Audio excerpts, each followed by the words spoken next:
Alright, welcome back everybody. This is episode 3 of the Doomfall Dynasty. What even is this? Well, this is our role-playing dynasty in King of the Castle. And as you might see, it's also a modded dynasty.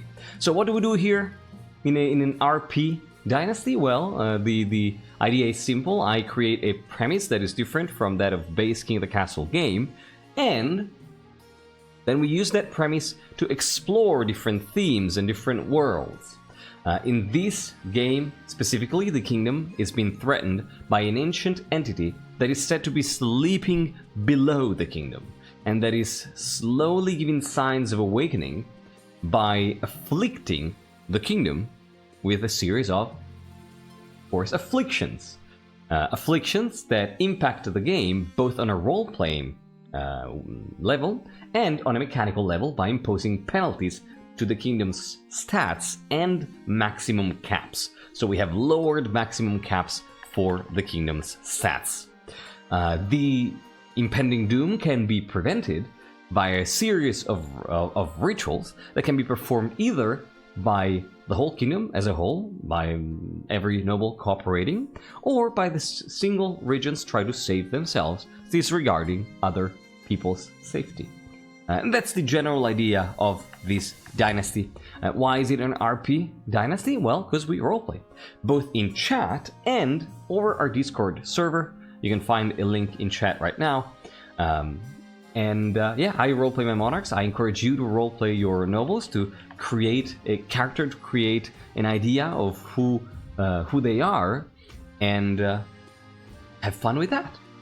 You know, we love creating lore and role-playing around here, and this is just an opportunity to do that. So, in case you're new here, in case you're joining us tonight for the first time, in case you don't remember what happened last time, as always, I do have a little bit of a summary to read to you. I see some new people joining in chat. Welcome in. Kaja Samet, there you go. Welcome in. Glad you found the game. So, where was I? Yes, summary. We have a summary to read. So, let me introduce you to what happened previously in the Doomfall Dynasty during the reign of Queen Fortune II, the Lawgiver, who reigned from 968 to 970. After the Night of Terror, Fortune I allied with the northern cult of Skurinorn to secure arcane reagents and ensured the prosperity of the kingdom. But their death came with a second affliction, entire harvests turning to ashes. The people turned to Queen Fortune II, hoping for another savior. Having studied the announced calamities since childhood, Fortune II knew the entire world was at risk. It was obvious to her that it was necessary for the powers of Celestath to band together in the kingdom's defense, and that its wealth should be put toward fighting the coming doom. Facing the ashen harvest in the here and now, some commoners resented the crown's long view and resorted to desperate measures to feed themselves. Piracy exploded in the coast. As rovers decimated the feeble navy, Fortune asked for an audience with the self-proclaimed pirate queen, hoping to reach a peaceful agreement. But this didn't materialize, and Fortune's duty was too important for her to elope with the seductive marauder. The piracy issue went unsolved, and the patrician's fortune fell. Despite this, the kingdom overcame its setbacks and the navy was successfully rebuilt. With the queen's sponsorship, Peppers, which resisted the ashen harvest, took the kingdom by storm, ending the famine. The regents coordinated to strike beneficial trade deals, and enough offerings were stockpiled for the protective ritual. In spite of the general spirit of cooperation, secret plots were still hatching.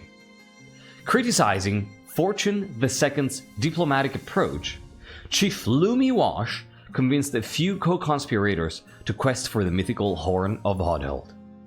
Using the power of the legendary horn, Lumi's followers razed the palace, then searched through the rubble to finish the queen off. To the end, Fortune tried to reason with her assailant, but in vain. As the axe fell, bodies of water across the kingdom began boiling. A third affliction, destined to be Lumi's concern now. And this is what happened previously on the Doomfall Dynasty. Please give a big round of applause to Lurks, who this week ended up providing a whole summary for us. This is not me, I just ended up rearranging some notes from Lurks. So, yeah. Thank you so much, Lurks, for providing this. Yeah. Writing is Lurks, editing is mine, but that's all I did. Thank you so much, Lurks. So, to address the elephant in the room, let's look at Hesperus. No, that's not what I wanted to say. I'm sorry, Hesperus. I just remembered. I'm sorry, Hesperus. That's not... I didn't want to say it like that. There you go. I'm so sorry, Hesperus. There you go, Hesperus. Cute. Cute as always. Cute and happy as always. Who else is here? I saw Hyena, who's gotten old. Yeah, look at that beard. Look at that beard. Hell yeah. And finally we have Kane, the new with the new noble. Oh my god.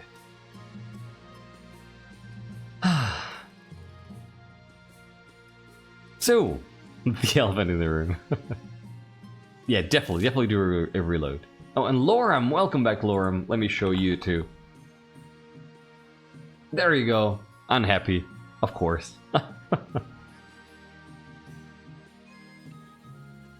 Yeah, that's so odd, Bonkrel. Are you still not you? Yeah, that's so odd. Of course you are. Lelkatlan, I'm gonna show you too, of course. You're not in the game. Get out of here.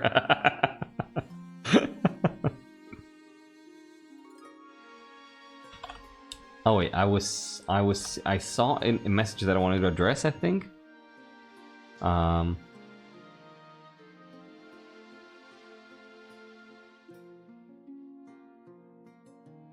Oh yeah, okay. Adonia. I think you might be the only smiling count, yes. There you go, Adonia, badass as always. That's why I always, you know, state it very, very clearly.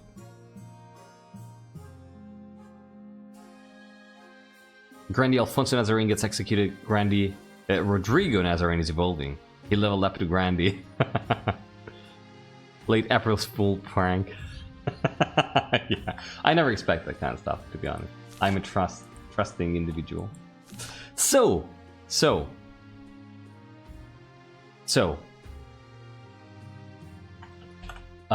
Elephant in the room. Yes, there is a new affliction, and you might have noticed that it ended up lowering trade, military, and stability. Trade, military, and stability. Yes. You might find out more about that in the upcoming events, about how it affects the kingdom narratively. Also, welcome to Spring 971. In case you hadn't realized, the previous monarch died in Autumn 970, and now it's Spring 971, and we are already starting with the new monarch. So yeah.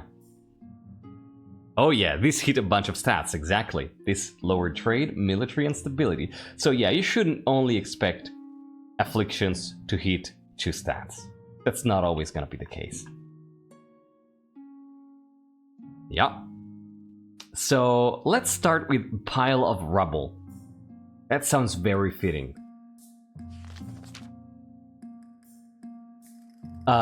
Welcome in Chief Architect Mont, who has a different face.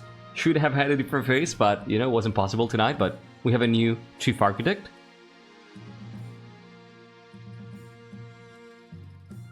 Oh no, the cap is 8 for... wait, is the cap... No, the cap is 9 for trade, I think, right? While farming's cap is 8. Can we get the updated caps somewhere in chat and on Discord so that people know? Please? There we go. Thank you, Morgan. Would you be so kind as to post that on Discord too? Oh, there you go. Awesome, Bastrier, thank you. Your Majesty, you don't exactly have a palace anymore. You do, however, have lots of debris and some spectacularly valuable real estate. Oh, it's not like last time. No, it's different. Oh, yeah, no, okay. No, yeah, no, it's that... It happened that way. Yeah, exactly. Exactly. Welcome in, Electri. Hey, and whose fault is that? You pagan chiefs and your silly horn. Let's not sling blame, we just need to plan how we can rebuild. So, how can we rebuild?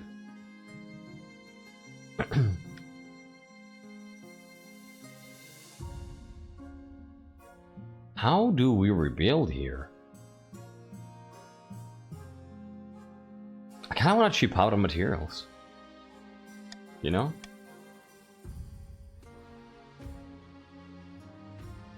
Yeah.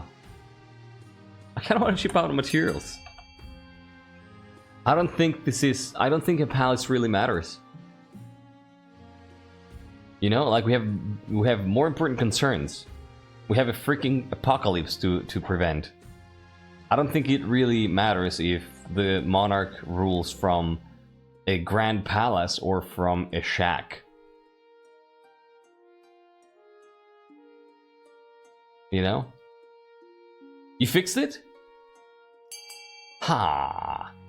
Good job on squashing the bug, Shiny. I don't think I'm going to reload the thing though, given how we started already.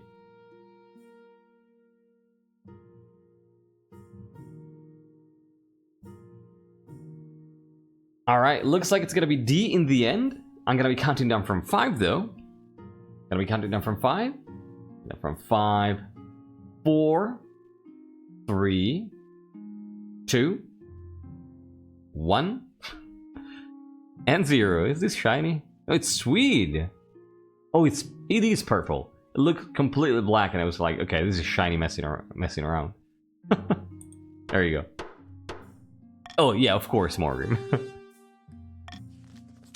Ha! You broke it, you bought it. Fine, we'll fund your new palace, your greatness, but we'll build it our way. I just want to point out the fact that people making the chiefs pay also goes against the people, because that means less money in circulation to build the 20,000 building. Just so you know.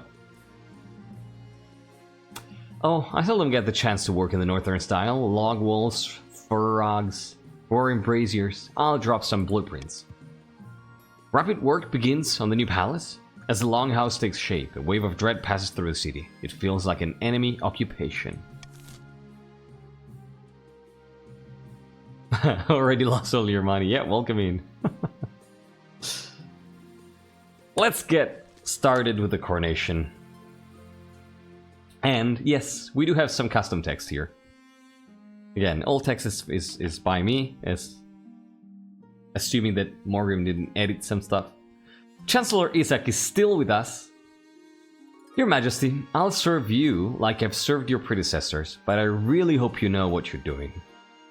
The kingdom won't look kindly upon you raising the palace at a time like this. Thank you, Morgrim. Thank you. So yeah, Isaac, there's some bitterness here. And like, I was discussing this. Yeah, I was discussing this with Morgan before the stream. And, you know, I really like an idea that Morgan suggested. And that is the fact that, let's assume that Isaac did not have a cane in episode 1 and 2. And he's only having to use a cane now because they probably were partially squashed during the collapse of the palace, but was, but later was saved and extracted, but now need a cane to walk. Oh, okay, good. Awesome, Shiny, thank you. Thank you, Shiny, and good luck with that. Kaja, thank you so much for the follow. Happy to have you with us tonight. Alright, let's go.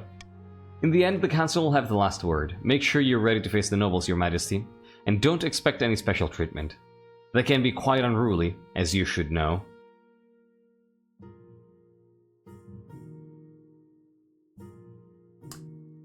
Haha.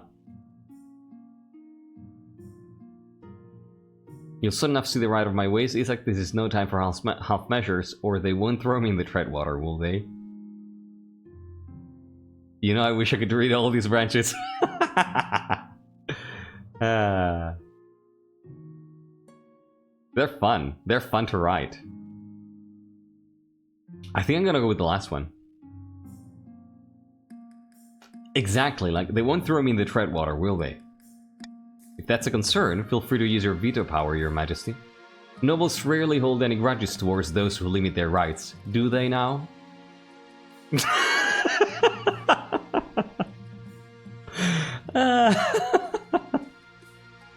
Yeah, Isaac is peperino, as we would say in Italy. Yeah, yeah, Isaac is on point.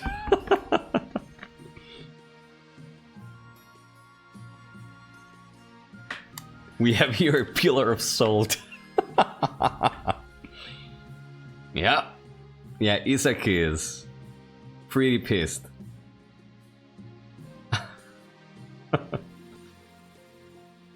Well, let's see how that goes. Exactly, Lurks. Yeah, this is polite Isaac's version of unbridled rage. Yes. Yeah, and you can always veto it. See how that goes for you. Shall we call the nobles in? With an angelic smile on their face. Well,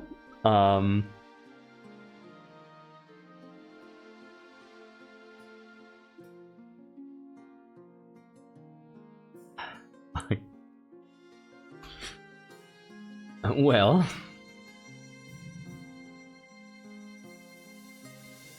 I think I'm going to be B. Yes! I'm going to be B because that's very, very on point with who Lumi is.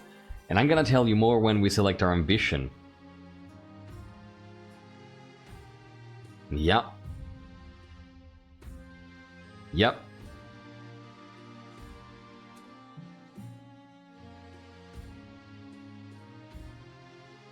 Oh, they're gonna throw me in the river. They're gonna throw me in the river. That's great.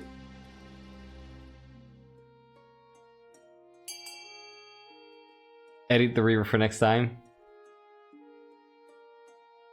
Yeah, I thought about that, but,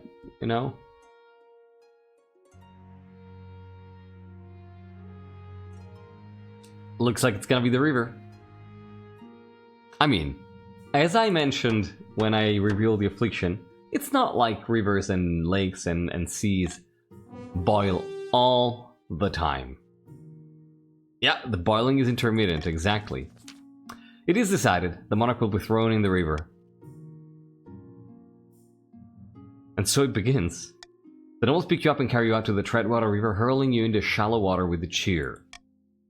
When you climb back up the bank, soaking wet, the Chancellor steps forward and places the crown upon your head. It's all good! It's intermittent. Come on. That would have meant, like, ending the freaking game right now.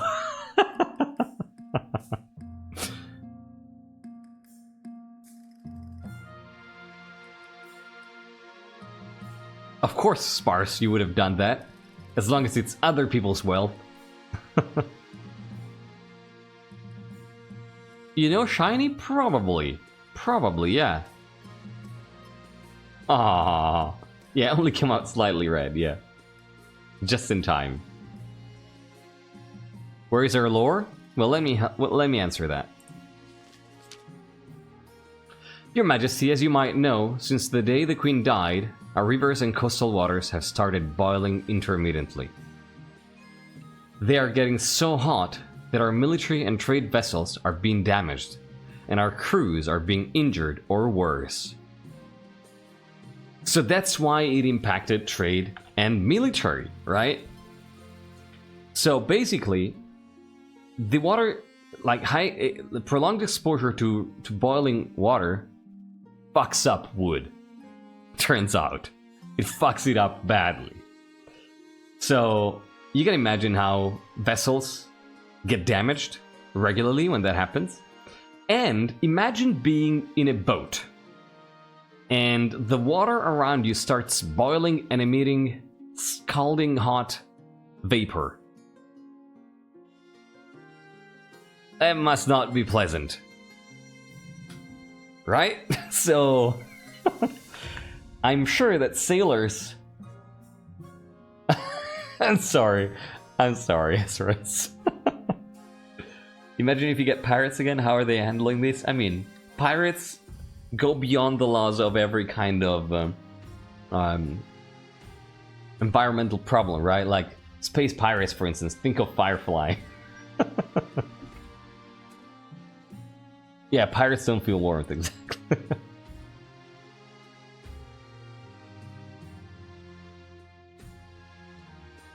But no, it's just the coastal waters that are boiling.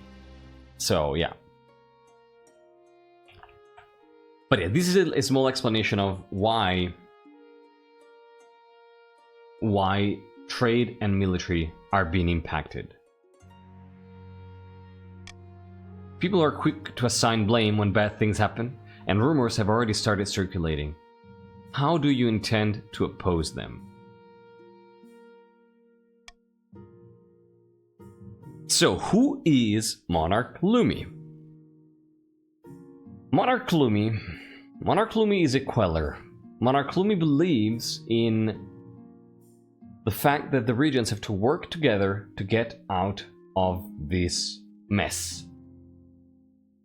Monarch Lumi wants to save the kingdom, right? Oppose the rumors.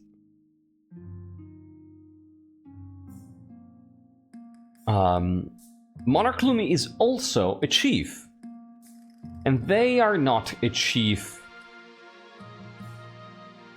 a traditional chief. I mean, they're not an old wazzy chief, all right? So, a new old school chief. They are a traditional chief in the sense of traditional in King of the Castle. They're a raider, right? They were born as a raider. Born and raised as a raider. So they are like a normal chief in King of the Castle. They do not recognize the new chief tendencies. They are known to appreciate honesty and competence. They would rather work with a vocal critic than with a lickspittle.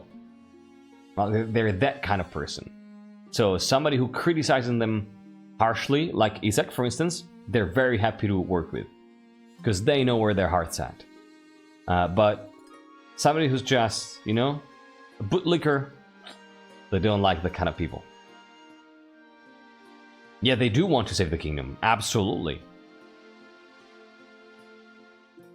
Yeah, exactly. They're not a chief who follows the original quest. They are a chief who wants to save the kingdom, who cares for the common benefit.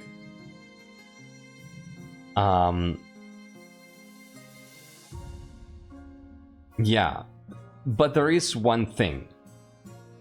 Lumi strongly criticized Fortune II's approach in the sense that, in their opinion, Fortune II was making a huge mistake. Huge mistake. Their diplomatic efforts were absolutely misled.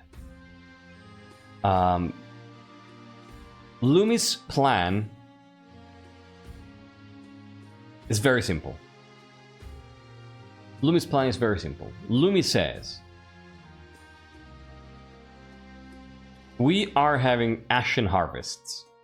Our rivers are boiling. Our coastal fish is dying. You know?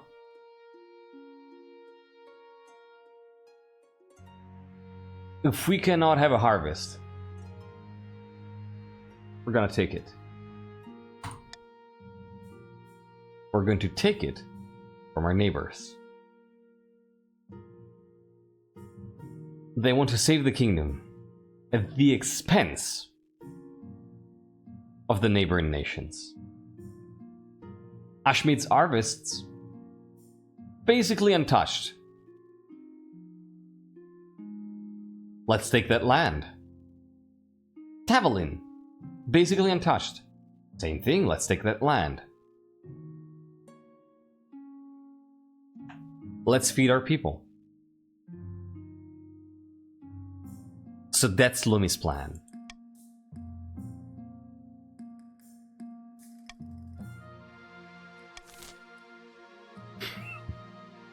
Yeah, exactly. We're taking the land that isn't boiling. Exactly.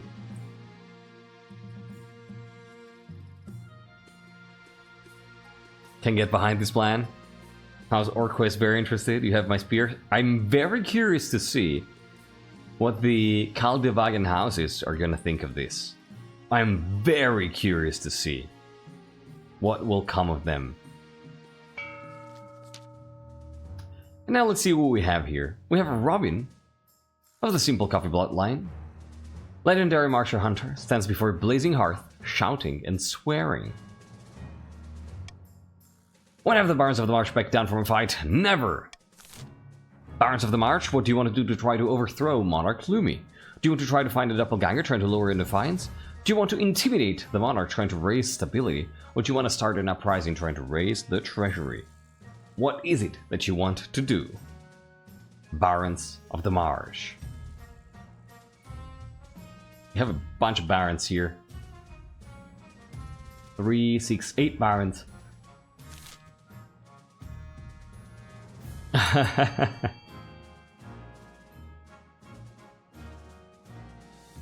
So we have 5 votes out of 8. Commodity voted, risk player, Bender, Simple Coffee, Kaja Samet, Sayobi, Astral and Marid, counting down from 5, 4, 3, 2, 1, and 0. Intimidation it is. Interesting. The Barons plan to hold the Monarch hostage in their own palace. First, they must lull the Spy Master into a full sense of security. To advance their scheme, they must raise stability to 5 or more in 4 seasons. Okay. Next, we have an angry nerd, Ursa of the George Wash clan. Oh, this family. Are these the new Katori, the new Blueberry? Are these the new Blueberry? Oh my god, hell yeah, Morgan. Ursa of the George Wash clan. Charismatic Doomsayer. Charismatic Doomsayer stands precariously on a longhouse crossbeam, speeding as they speak. This is fantastic. Oh, this is gonna be like a sibling. Yeah. Yeah, this is absolutely a sibling. Yeah, who has a completely opposite opinion. Yeah, that's why there's beef between them, exactly. Morgana is with us. Lumi now... Oh, actually, this one is supportive, I think. Lumi now sits the throne and the chiefs are in charge, but the other regions will already be scheming to depose them. Do we stay loyal to the new monarch or cut our losses and put me on the throne instead? Oh, they're playing it very diplomatically here. Oh my god. Well, chiefs, what do you want to do? Oh, a cousin, you're right. Do you want to be a loyalist and try to aid the monarch? Do you want to use subterfuge and try to lower stability? Or do you want to invoke Ragnarok and raise your own military and actually be a doomsayer here?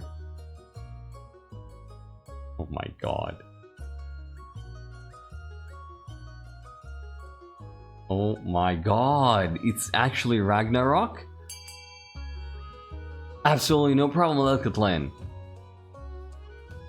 No problem. Absolutely. Go get some rest. Go get some rest. Thank you so much for stopping by, and thank you so much for the support as always, Alkaline. I hope you're doing well. And yeah, rest well. Have a wonderful night. Hope to see you more often. Take care.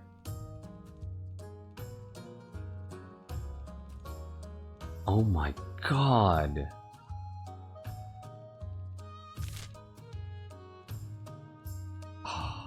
Okay. Okay. That's true. He didn't. Yeah, that's true. Raising military is a quest. That's true. That's interesting. This is the kind of tension that I wanted to see too. Alright. That's awesome, Glenn. Hope you can do it. Too right. A few months in the luxury of the palace and Monarch, Lumi has already forgotten the old ways. The old wazi, I should say. No, ways. Help me take the throne and I'll always be loyal to the north. Uh-huh. The chiefs plan to make an alliance with the Ice Giants to take over the kingdom first. They must not be weak or the Giants won't take their proposal seriously. To advance their scheme, the chiefs must raise their military to 5 or more in 4 seasons. There you go. Next! Katoka of the Soramayura dynasty, hesitant, pious hermit, leans delicately on a podium, whispering carefully.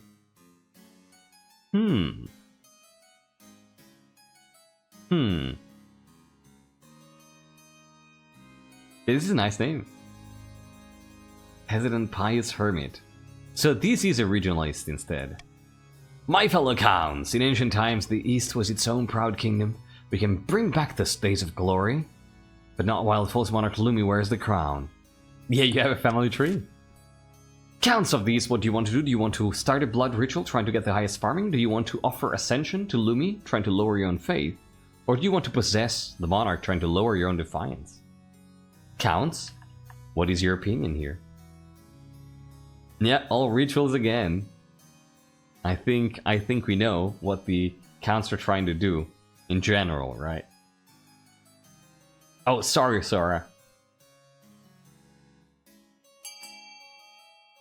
So how many counts do we have? We have 3, 6, 7. So one more and we have absolute majority here. Yeah, there you go. We have absolute majority on C. Let's go. Possession it is. The Count's planning to summon a demon to possess the monarch, putting them totally under their control. First, they must lull the monarch into a false sense of security. To advance their scheme, the Counts must lower their defiance to 4 or less in 2 seasons. Zilma of the Battle of Kana lineage, steadfast southern elder, stands bathed in sunshine, ranting in a fury.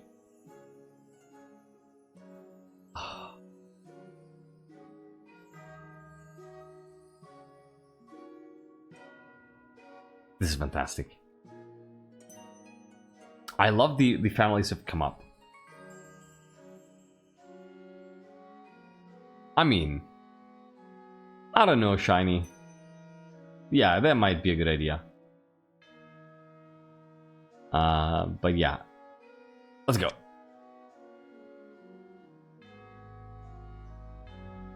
But yeah, you can, exactly, you can check it on the VOD, Sora. Sorry.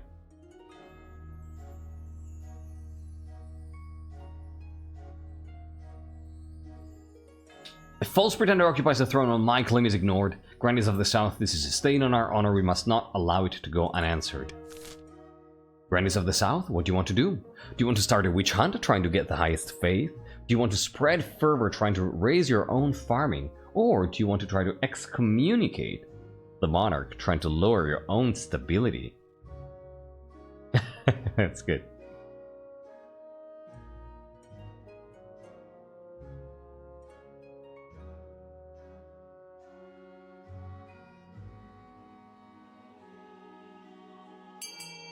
Looks like witch hunt. Oh, maybe not. Fervor. 1 more vote. 2 votes are missing from who we have. I see Vaspir, Thrifty, Wait, Tialis. You actually shaved. You actually shaved your guy.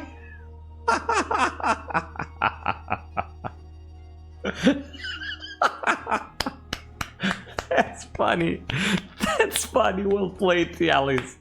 You actually shaved your guy and put a hat on it. I love that. Good job. Oh my god. We have Lurks, Amy, Toma, Tokamak, and Kane. Oh god. That's really good. I would have not had a hat, but I watched last session. Yes! Thank you, Chalice. Thank you. I'm so happy. I'm so happy you did it. Oh, thank you, Soul Dragon. I think it's this. Yeah, there you go. Nice bearded count. Nice hat, too. Oh, this is good. There's all sorts of errors in the capital, and the Grandies intend to expose it. First, they must ensure the South is beyond reproach. To advance their scheme, the Grandies must be the region with the highest faith in 3 seasons. And then we have Altheus of the Faustbite family. Eccentric Doomsayer, another Doomsayer, scribbles with a well-used quill on a hardwood desk, speaking calmly. Fellow patricians of the coast, my claim to the throne is far more legitimate than that of Monarch Lumi. Something must be done. Alright. Patricians of the coast, what do you want to do? Do you want to use sorcery and ask for the help of a wizard trying to raise authority? Do you want to acquire a monopoly trying to raise your own trade? Or do you want to spread... or do you want to start a conspiracy trying to lower treasury? Yeah, no corruption this time. This is not a corruption kingdom. Yeah, of course, Bunkle. I think you are here. There you go. And we have 3, 6, 7 patricians, so... Oh, there you go. We have absolute majority on Monopoly. Let's go. You're welcome, Buckle. Oh, what food did you get, Soldier? Patricians plan to prioritize his entire damn kingdom. First, they must build up their industry. To advance their scheme, the patricians must raise their trade to 5 or more in 4 seasons. Boom! And look at that. We have 2 distant cousins, 2 ambitious vassals. And I'm not sure who else is there. I don't remember.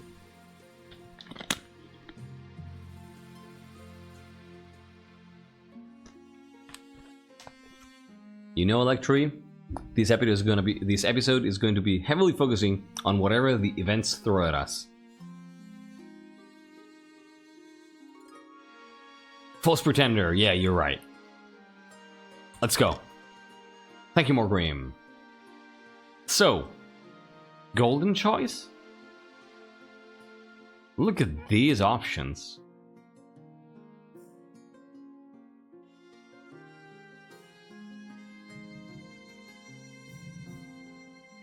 We're gonna take Iron Choice here. Definitely. Definitely Iron Choice. A need for horses and an invitation. I have no idea, Sora. I'm wondering that too. Yeah, we're not taking...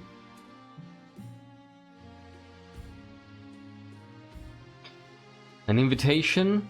Let's start with an invitation. Without a word, Count Katori Blueberry hands you a blood-red envelope. It is sealed with white wax in the shape of a skull. Inside is a beautifully written invitation to an event called the Crimson Vigil, due to take place on an autumn night later in the year. What is this all about? I can say no more. You must choose whether to accept our invitation or to decline it. I mean, Lumi would be curious for sure. Probably wouldn't know much about it, but would decide to attend. I will see you next at the Vigil, Your Majesty. Yeah. Horses. Risk player. Tell me all about the horses. Your Highness, I've been thinking. March's soldiers are without peer, but our armies could always be stronger. What we really need are better horses, but the best don't come cheap. The Ashmedians have a surplus of destriers at the moment, horses bred for war. Perhaps the crown could go halves with the barons to acquire some, for the good of the kingdom, of course. I don't know. Do we really want to pay for horses? Oh my god, look at the barons. 80%.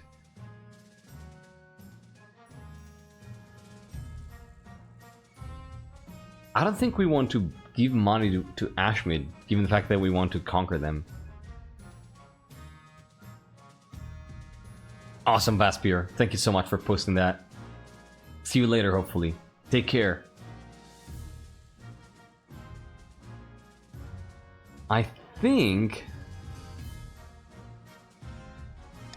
don't think we've got to give money to Ashmid, you know?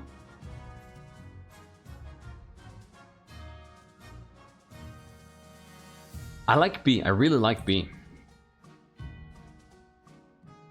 If we take the horses, they have less of them for the coming war. No, because they have a surplus, right? So they won't need those. Like, we are converting their surplus horses into valuable money to get mercenaries. So no, we don't want to do that. We're not gonna give them money. Yeah, see, big brain.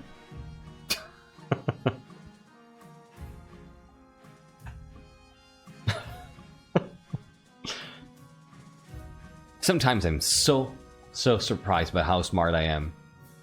I'm so smart. I mean, we would take the money back. What if they spend it before we can take it back, though? See? See the reasoning? She hates sources. Looks like it's gonna be encouragement. Let's go. Let's do this.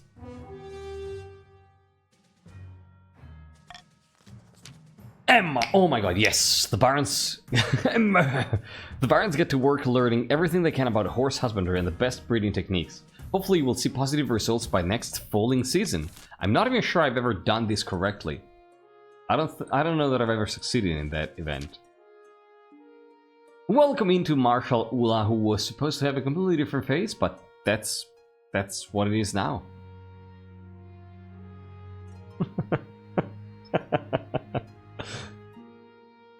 Yeah, of course, Ilona, I was expecting nothing less. Oh, Kalimaga the Fourth succeeded. This was also what killed Kalimaga the Fourth? What? I don't remember that.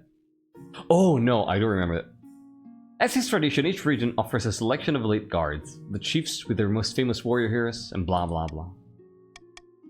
Think carefully, Your Majesty. These guards' loyalties will be divided between you and their regions. You'll choose our northern warriors, won't you, Your Grace? Don't tell me you've gone soft and southern already.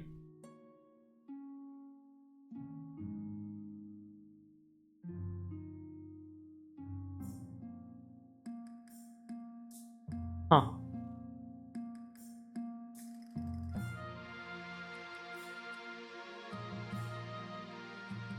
I think he might be the veterans.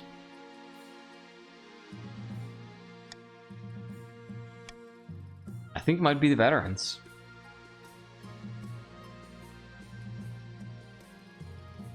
Oh, that's true.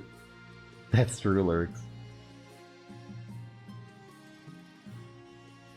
I think it's going to be the Marcher ones for two reasons. One, they are part of the soldiers that we're going to be leading into Ashmead first, and we want them at our side, right? We want to be able to check them out. And two, we're probably going to trust them because they are probably the most excited about our political agenda. So I think it's going to be the veterans of the March. Yeah. The veterans arrive a few weeks later. They march into the throne room in perfect formation before lining up behind your throne, hands over their sword hilt. Each soldier sports a bigger scar than the last. Great stuff. That's what you want to see. Oh, auction time, right? New auction. New auction, everybody. We're going to be running this in just a few seconds here. Please keep in mind that auctions are very important as far as adjusting stats for quests goes. You have 10 choices compared to the usual 6, because we have 5 regions compared to the usual 6. The 3 regions. Yeah. These are all your options. Let's start the auction in 3, 2, 1. Boop, boop. Let's go. Exclamation mark fund followed by the letter of the building you want to fund followed by the amount of money you want to spend. Your options are lowering farming for the barons with A, raising stability with B, raising military for the chiefs with C, lowering faith for the chiefs with D, lowering stability with E, lowering authority with F, raising farming for the grandees with G, raising faith for the grandees with H, raising trade for the patricians with I, and lowering military for the patricians with J. What do you want to do, my friends? Gonna let you know when there's 20 seconds left, then 10. 20 seconds left now. You can see that in chat. I see why, Bunkle. 10 seconds left for this auction. Come on, spend your money, spend your money, spend your money. 5 seconds left.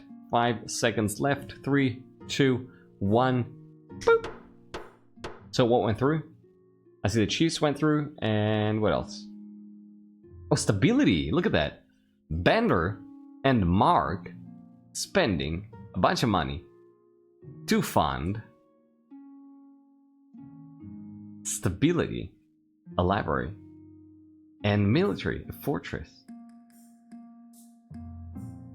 Oh, it's in info, I think. Amy, I think it's info. Exclamation mark info. Should be that. Oh, don't worry, Sora. There's gonna be ads running in a couple minutes. So I see Twitch is letting me know that there's ads running in a couple minutes. So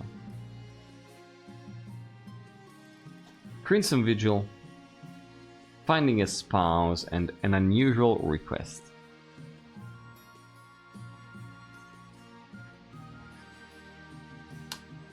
Well, let's do the Crimson Vigil.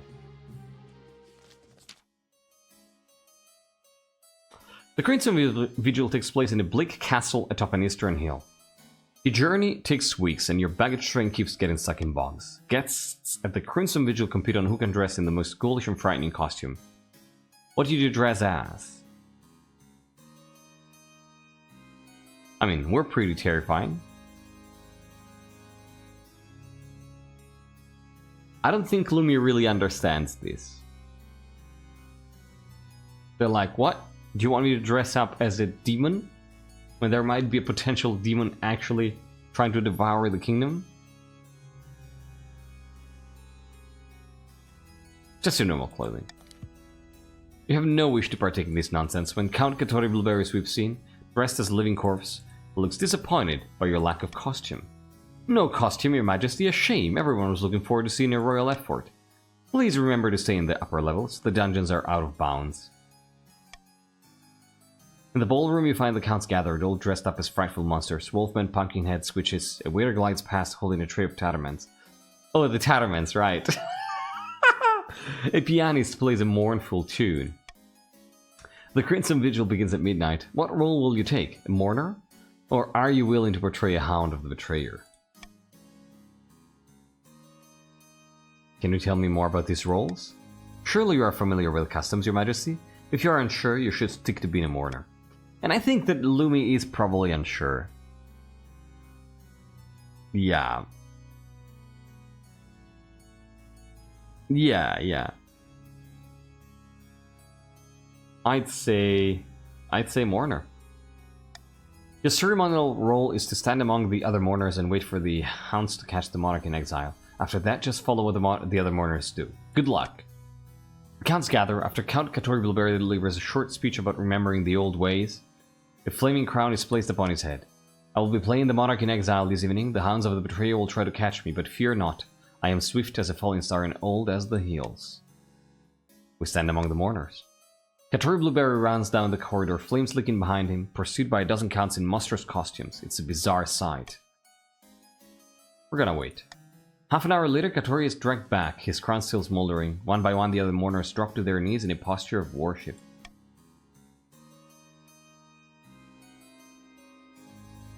I think... Oh my god, what? Oh, Lurks, I strongly recommend doing a quick refresh here. What does Lumi do here?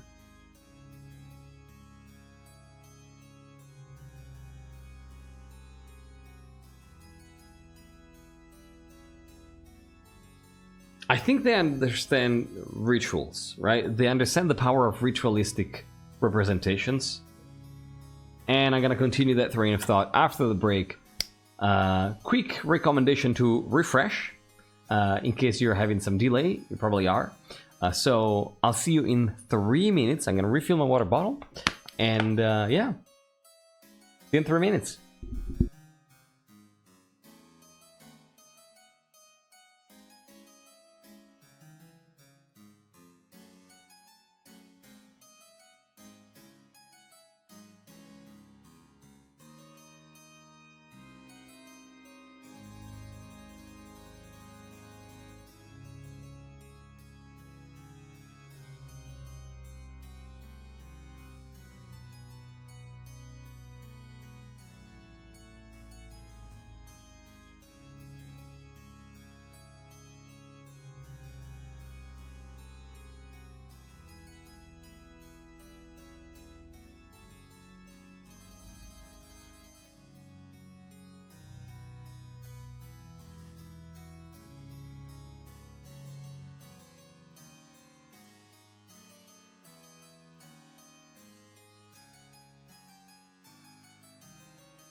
Alright, welcome back everybody. Thank you so much for sticking around. Where were we? So... oh right. I was just saying, Monarch Lumi probably understands the power of rituals, right?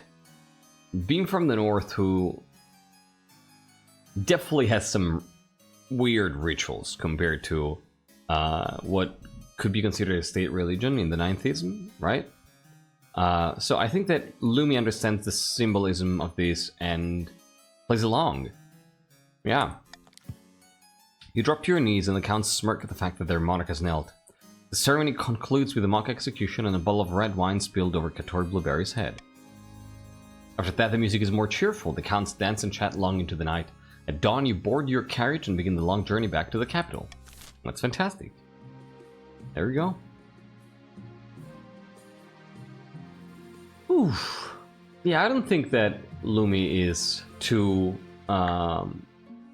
haughty, you know? To bend the knee. Yeah, exactly, Morgan. Yeah, they'd get the whole mock execution given the normal sacrifice in the north. Yeah. Yeah.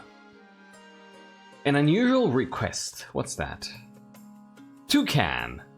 Your esteemed highness, I recently arranged for the petrified bones of a long-dead giant to be imported to the coast from the north. That makes a lot of sense with the idea of regional cooperation, stockpiling reagents, you know? all that kind of stuff. It makes a lot of sense that this would be something that is readily available. And seeking your blessing to hold a spice festival in its ribcage. Okay, that's a little bit less. Yeah, excuse me? Also, I'm a freaking northerner, dude.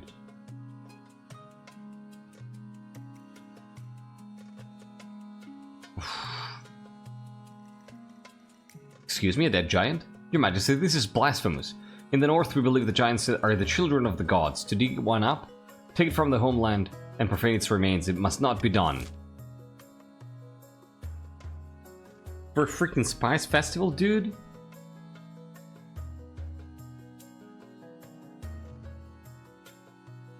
Yeah. Come on. Return the freaking dead giant, dude. What are you doing? What the fuck are you doing it? Yeah, that doesn't sound. It's just a festival. That's not the point. Especially, like, exactly because it's just a festival, shouldn't be held.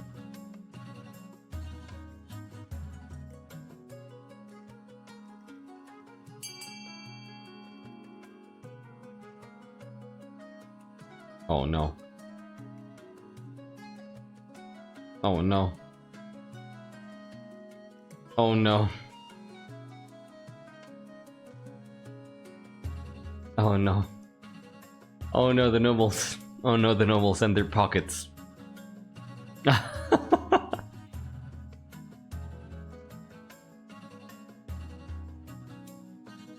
Oh yeah, definitely more grim. Yeah, yeah. Well, looks like it's gonna be C. I'm gonna be counting down from 5, 4, 3, 2, 1, and 0. There you go. I mean, it's more than a golden choice, so... You send shiny not shiny, you send shiny bubbles to all the chiefs who matter. The most zealous believers in the old gods grumble, but their more pragmatic peers promise to keep things calm. Spice Festival, meanwhile, is a raving success, attracting visitors from across the kingdom to sample cardamom and saffron beneath the bones of an ancient behemoth. God damn it. Just wanna look at it? Yeah. It says shiny horse as a gift to the north. Help! Please help!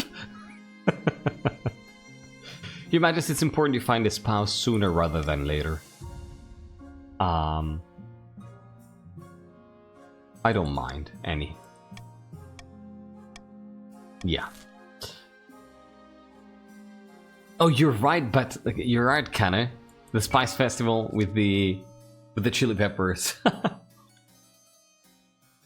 Hidden in a labyrinth beneath an eastern castle, a pair of counts meets to speak of their schemes against the monarch. Who is it? Soul Dragon, the Chancellor, of course, Soul Dragon. The Chancellor sent me a fruit basket last week to thank us for our efforts in helping the crown. It's working. Our reputation is secure, and a fruit basket is a huge gift right now. Huge gift. Our problem now is the Archbishop. His beady little eyes will be focused on us. If we're not careful, you must evade him at all costs.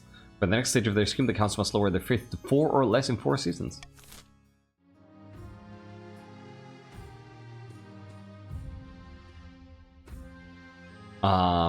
There is... Yeah, Morgrim, would you be so kind as to write a reminder on the Discord channel to include a completed quests thing in the summary? Or there should be one, right? Is it in the Chronicle? Is it on Discord? So what do we do here? We definitely need money.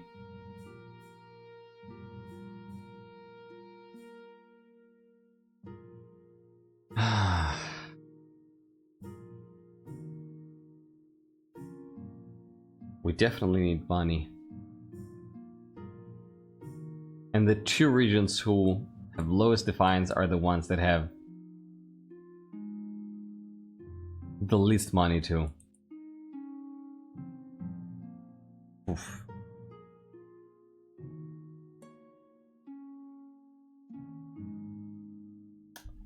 Well,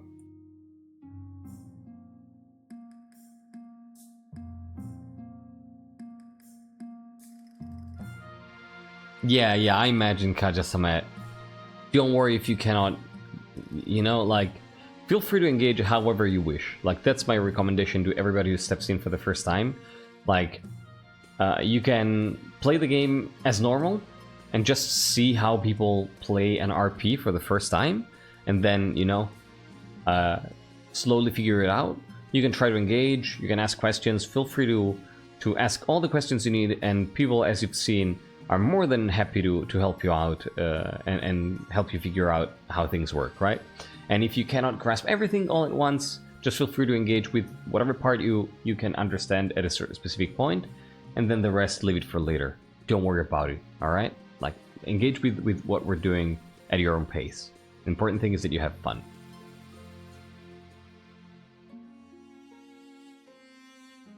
So, I think we'd just be happy with this. I have a feeling, yeah.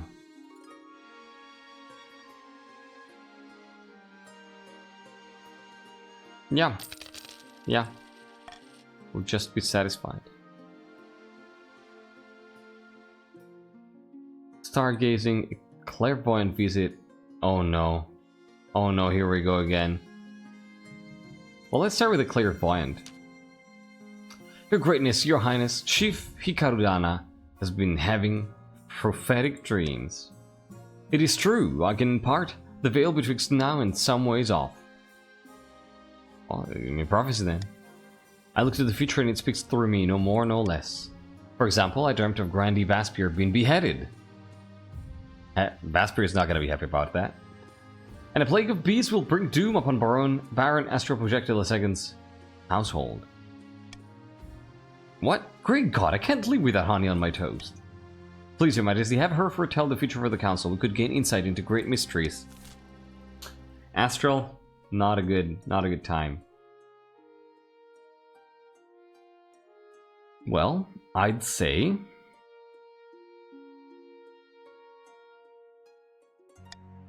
I'm going to veto the dungeon. It's either the visions or we follow this as our advisor, because, you know, visions are pretty important nowadays. So I don't see why we should throw this person in the dungeon for having some visions.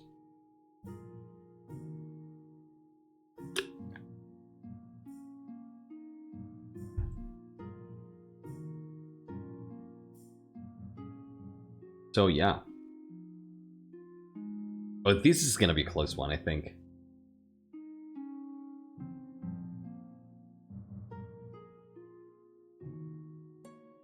So it's either give me more visions or use those visions to help the council, right? 10 to 9. 10 to 10. Oh my god, are you serious? It's that close. So close it's a tie. 10 to 11. Oh my, 10 to 12.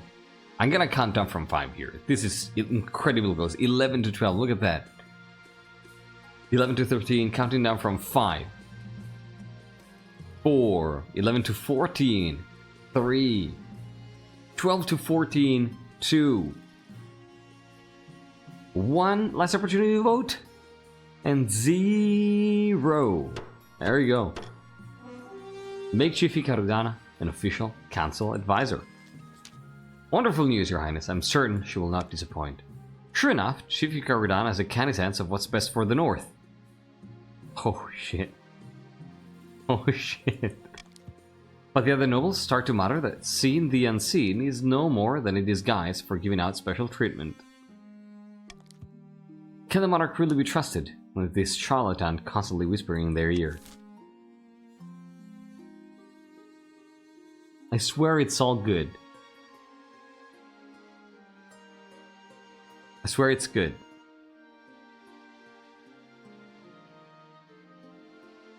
Oof.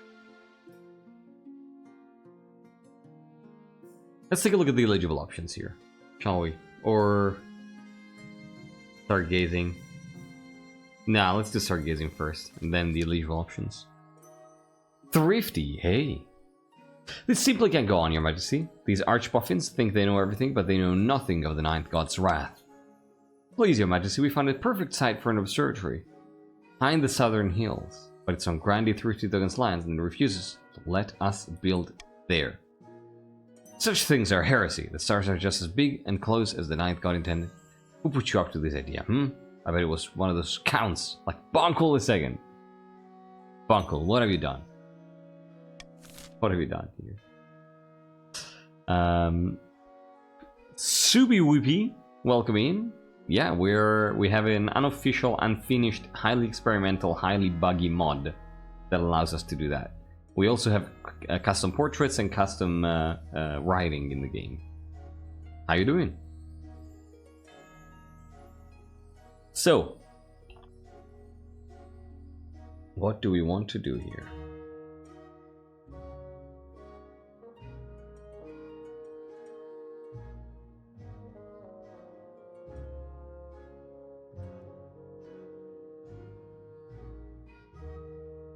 Forbid the construction of the observatory.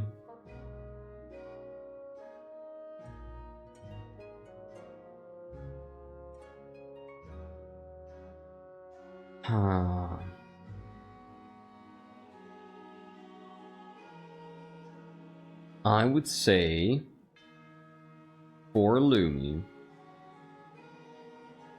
it's either A or B. I don't think it's C or D. I'm gonna let you vote on this. Oh, there you go. Yeah, this Dan is a bunch of mods. I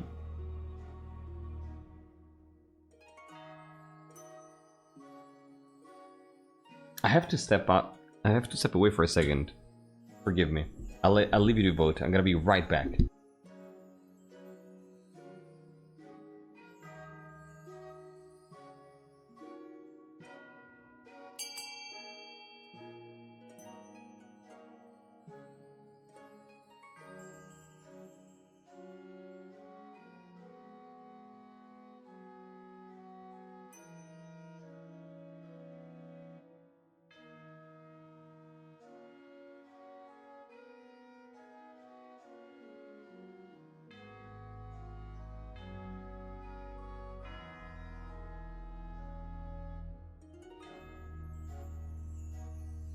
No way it's this close. 8 votes to 7 votes between constructing the observatory and finding a different site for the observatory?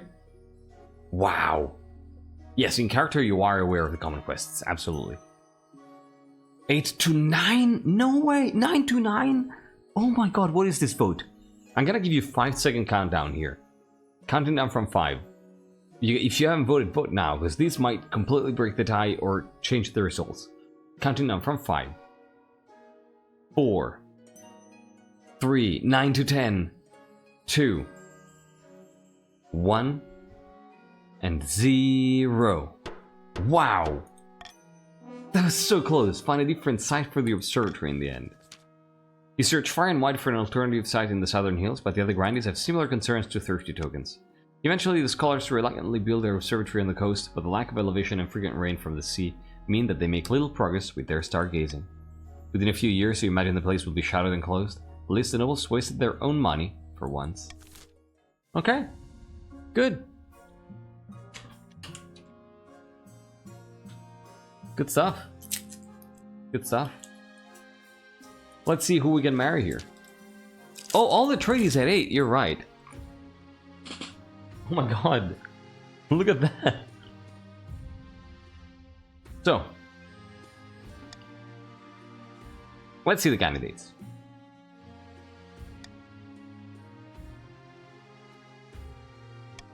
First candidate, of course, bold. This is Odwin, firstborn daughter of the Northern Marley clan. Really? Marley? Really? I don't know if Marley's here. I don't think Marley's here. Can somebody please clip those 5 seconds and post them on the Discord so that Marley can know?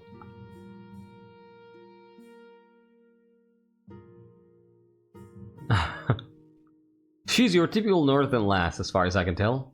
Big and bold and all the social graces of a goat, but means well. Despite that, she's clearly got some brains. She's an avid reader with a vast library. They say she's probably with the common folk up north, too. I can see the appeal. Who else is here? We have Emmanuel, the eldest son of the Northern Frist dynasty. Apparently they had a hell of a time getting him to smile. About controlling interest in a silver mine in the east and made a killing. The accounts think he's mad because he treats the peasants far too nicely. Intriguing. From the coast we have Aurelia. They want the heiress to Lord Patrician Sparks Corruption estate. There you go. Gorgeous, silver tongue. Wants money, making more of it, and she's scarily good at it, okay? Of course, she's a Sparks Corruption.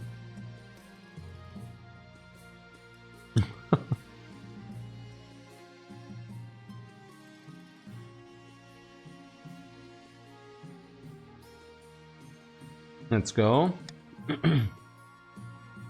From the south we have Fabian.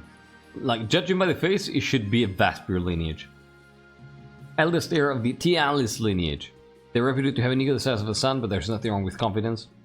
Got in trouble with the Inquisition for their interest in potion brewing and the occult, but shows no sign of quitting. The most common criticism of them is that they sometimes skip church.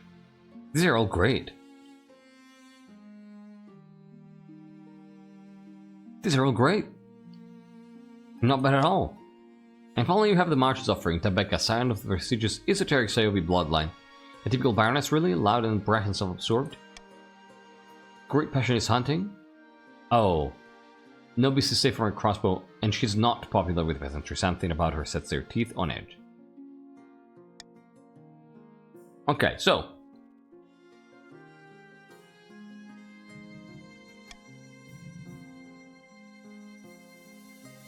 It could be anybody but the March. Oddwin. Big and loud. Avid reader. Probably with the common folk. I don't know. Emmanuel. Doesn't smile. Controlling silver mine. Treat peasants far too nicely.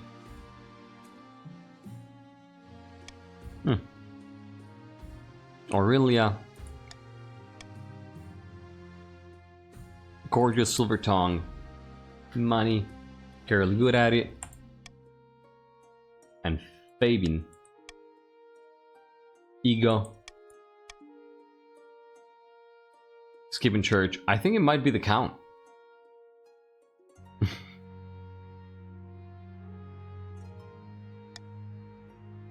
I think it's Emmanuel.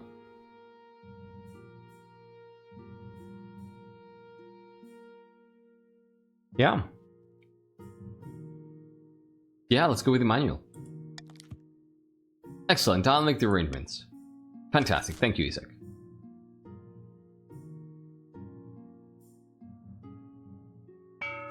Ursula, my head is just 100% down to forgive and be cheery.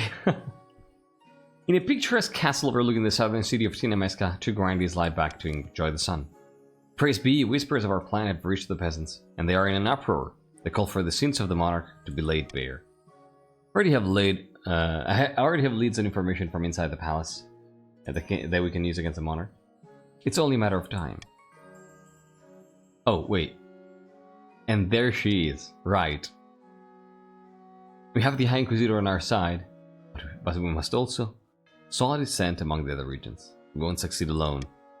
For the next stage of their scheme, the Grandees must raise other regions' defiance to a combined total of at least 8.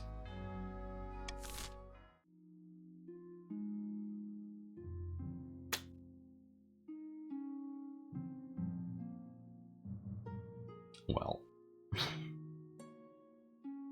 It's funny how that works.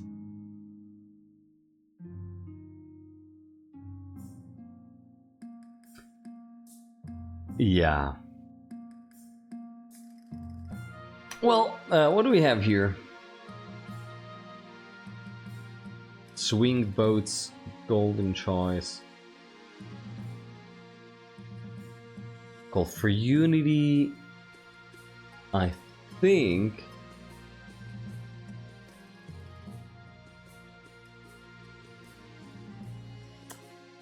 We probably take Call for Unity here because it's closer.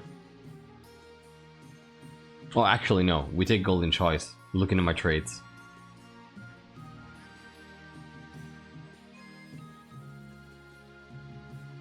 Yeah, Golden Choice it is.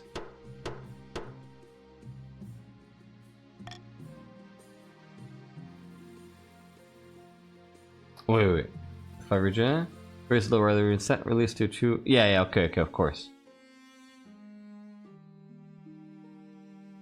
So we have Falling Season, a Contentious Sale, and the Royal Wedding. Well, let's start with the Royal Wedding. I'm not gonna read the first part here. Do you take this man as your lawfully wed husband? Well, I do. Then I pronounce you married in the eyes of the kingdom.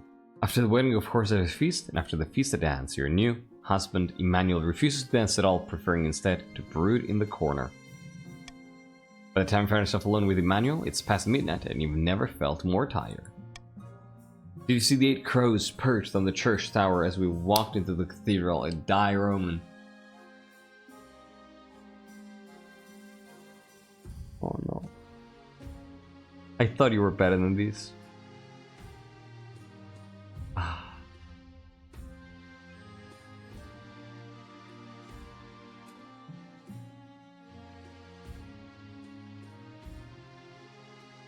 Emmanuel is a doomsayer. Probably. I'm sure there's nothing to worry about. The words don't seem to sink in. Instead, Emmanuel bursts into tears. The peasants have the right idea. They get married for love, not for politics. Oh, to live the simple life of a commoner. Your life's not so bad. Oh, you don't get it, do you? My life is perpetual misery. No one understands. Not even my monarch. Emmanuel pulls away from you and retreats to the spare bedchamber, slamming the door. You're left feeling a little depressed and dreading what married life will bring. Oh, great. Great.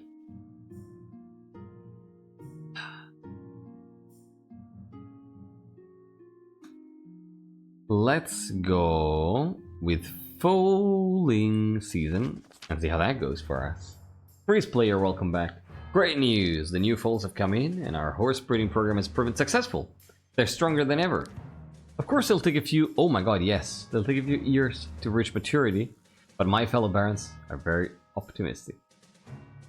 A new generation of mighty war horses awaits.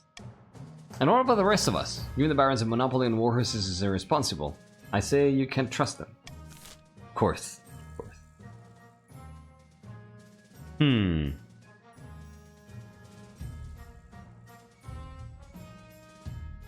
Okay.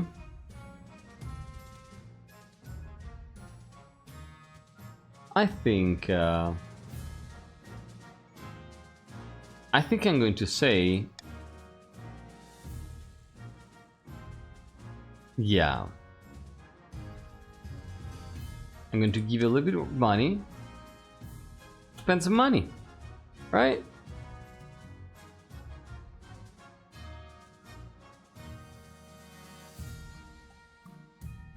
I think so.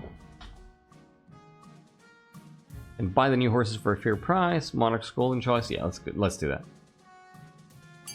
Let's do that. I'm going to try to encourage you to vote along with me on A.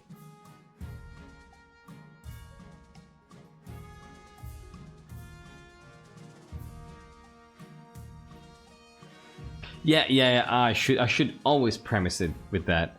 Yeah, in this dynasty, golden choice always gives you 200. Only gives you 200 gold, not 500 with every vote. Yeah.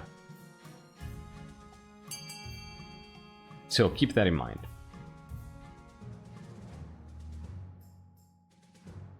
All I've done these dynasties, ask about fishing, ask about horses. Absolute icon. Wow. 26-1, that's insane.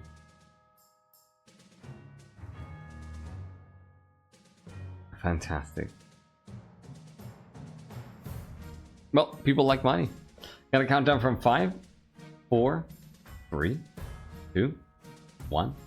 Boop. Let's go. Fine, as long as we're properly compensated. Gold changes hands, and the barons send some of their foes to the chiefs, counts, patricians, and grandees. Everybody wins. Of course. Insane. We're good. We are good. This is a good kingdom, right? Don't look at the giant signs that say doom is coming. It's a good kingdom.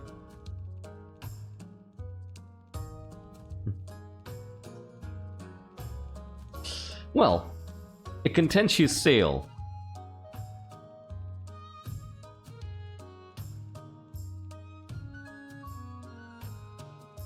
Of course I can tell you how much money you have, risk player, while y'all admire this event. You have 4,300. 4,300 risk player. Well, you might say this is an outrage. Baron MrKaji is trying to steal my bear from under my nose.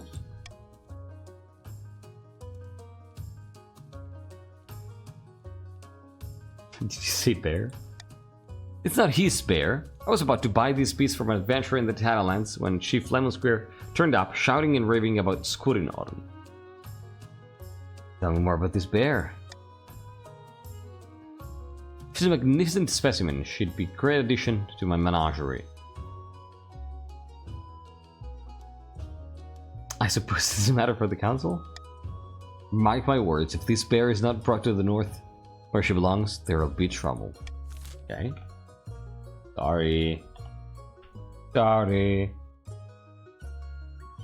Tugan, did I show you?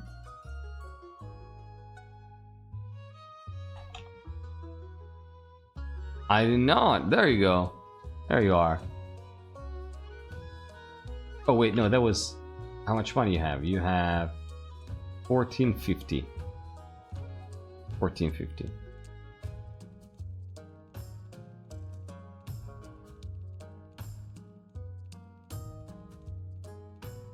Tattleman shows up as the Tattlelands adventurer. So, it's secret Chief Lemon Square should have the bear. I am a chief.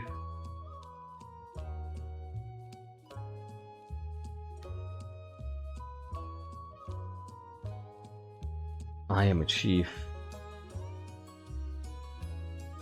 The thing is, probably not gonna actually express an opinion on this. How long do bears live? I would say considerably.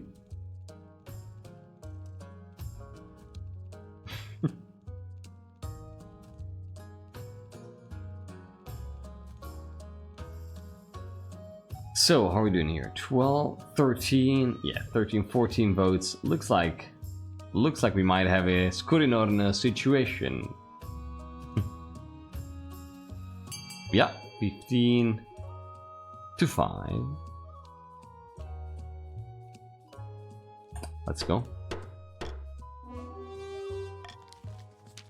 The chiefs gratefully purchased the bear for an extraordinary amount from the Shadowlands adventurer who can't believe her luck. Naturally, the barons aren't happy to have lost their potential to exhibit. There's little they can do. The bear turns out to be a fearsome creature with bright white fur and intent green eyes. She's vast. Even on all fours, she stands taller than a wagon. It's transported north slowly and carefully, sedated by special herbs. You know, who knows what herbs those are? And followed by a stream of worshipping villagers, Chief Lemon Square is delighted that Scurinodon's will has been done. Alright, then see.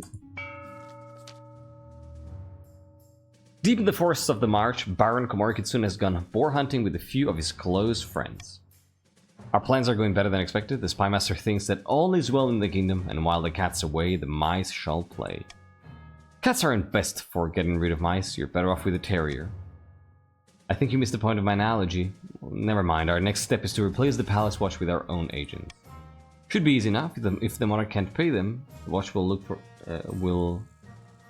for money elsewhere. For the next stage of their scheme, the Barons must lower the trophy to 1500 or less in 2 seasons. Good. Far to the north, where snow blankets the landscape and wolves howl in the night, the chiefs plot to bring about the end of the world again. Ragnarok. Praise Morgana! Initial talks with the Ice Giants are going so well that they've gifted us a new patch of fertile land in the northern valleys.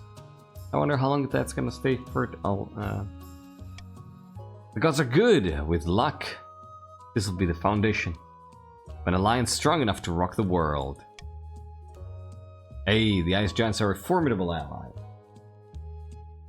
Tall as a building and limbs like tree trunks, and those southerners don't know how to fight them like we do. But first, we must offer something the giants desire. The whole kingdom's worth of pillage? Just what I was thinking. If we fill the kingdom with bountiful goods and plunder, the giants won't be able to resist.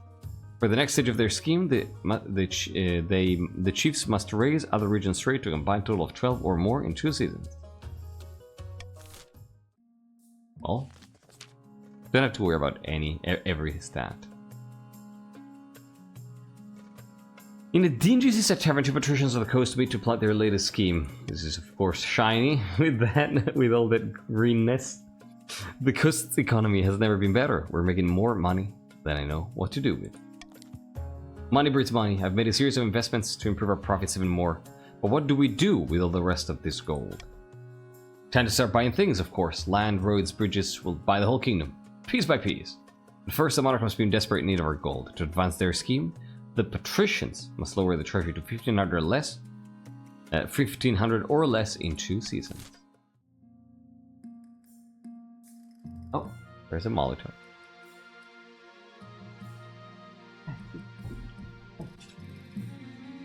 Molotov here. Yeah, whatever. Extremely green, yeah.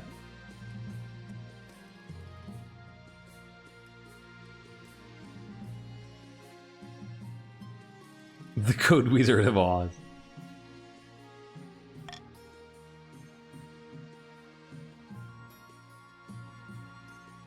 Oh my god, this dog is so cute. Just jumped on the bed and is sleeping on my sweater. Dog is the sweetest.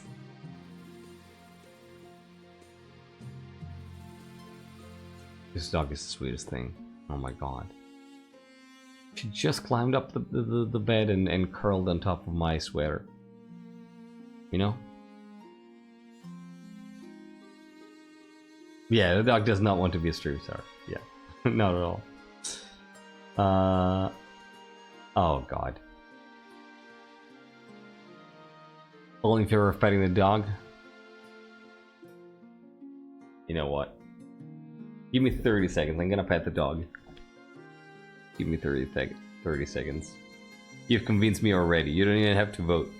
Give me 30 seconds. Yeah.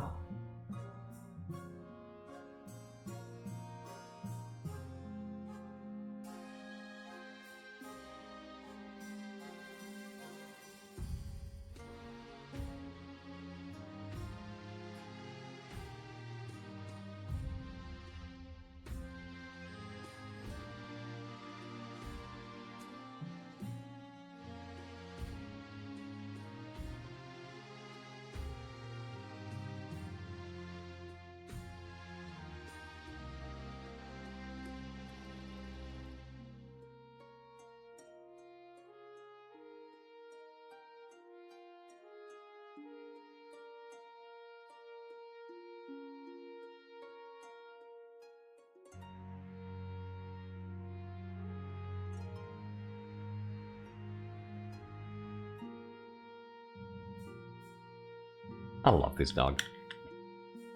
I love this dog. Where were we? What inspired the name Molotov? Civil War. I didn't pick the name. A curious curse.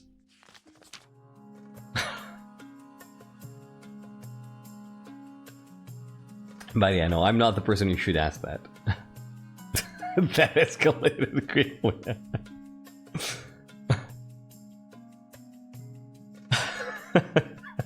I know. A giant glass globe. See? It's a container. Doesn't boil. Filled to the brim with murky water is wheeled before the council. The fishbowl contains noble, patrician, shiny quartz, suspended in liquid. They poke their head above the surface. Shiny quartz messed one line and now they're people. Your August Majesty, most infuriating circumstances befallen me. I got a line wrong. Next episode, Shiny's using the Finfolk art? Possibly. I can see that. I've been cursed by a sea wizard who inflicted me with his gills so I can leave the water for more than a couple of minutes. What did you do to anger this wizard? I happen to own a tannery that is polluting some picturesque beach he likes. How was I supposed to know? I demand you arrest this maniac and force him to remove these gills. So, wizards, not great to deal with, especially right now. I'll say...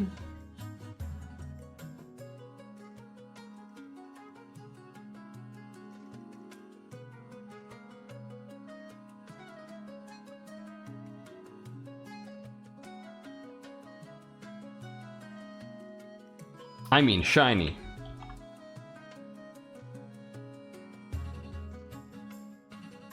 Shiny? I think you gotta live with the consequences of your choices, Shiny.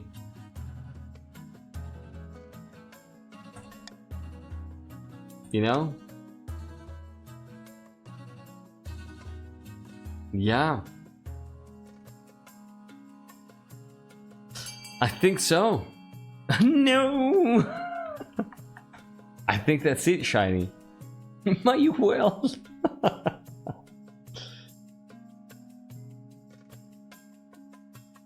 People are actually voting to congratulate the wizard on your curse. Are you still convinced that closing down the tannery is the worst option?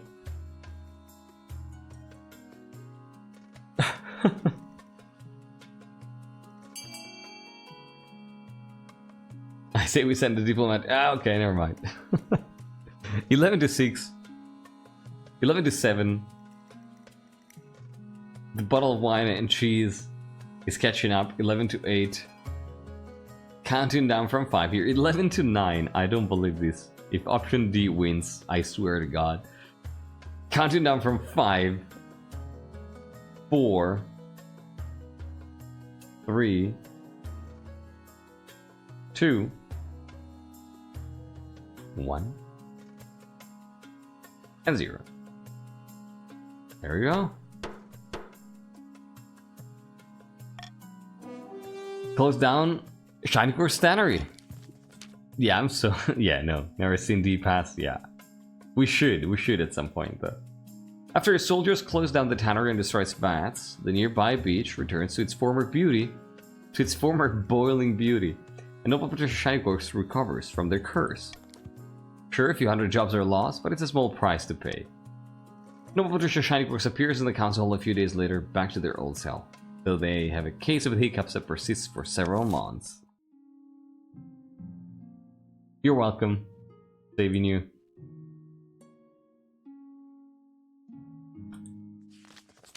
Helping hand. Oh no, Emmanuel, no. Lumi, I had something I wanted to ask of you. What can I do for you? As you surely know, I am a very successful lumber company back home in the East. But the current laws are a little restrictive for my trade. You know how it is. I was hoping you could push for some changes in the council, eliminate some of the more cumbersome quality standards for Eastern lumber, perhaps. Ah.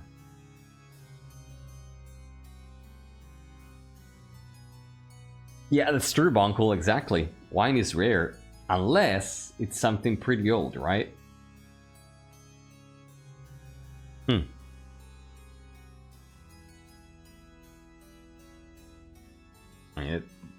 You want me to give the East preferential treatment?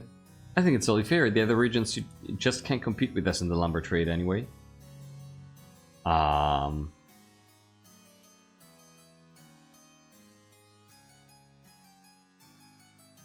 god.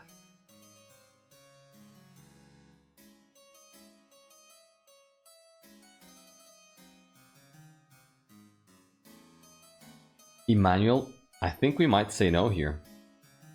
Yeah, vintage wine, exactly.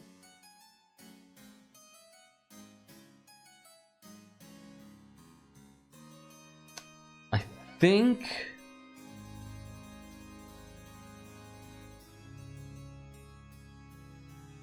think it's a no.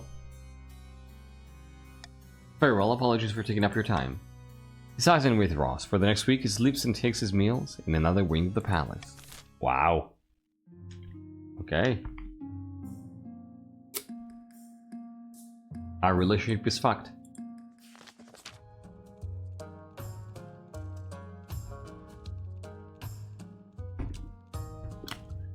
Hunting rights dispute. Your greatness. The Barons are completely out of control. They've started hunting in our territory. Killing and stealing away our precious natural resources. Wow, it's a long way. It's a long way to go from the march to the north just to hunt.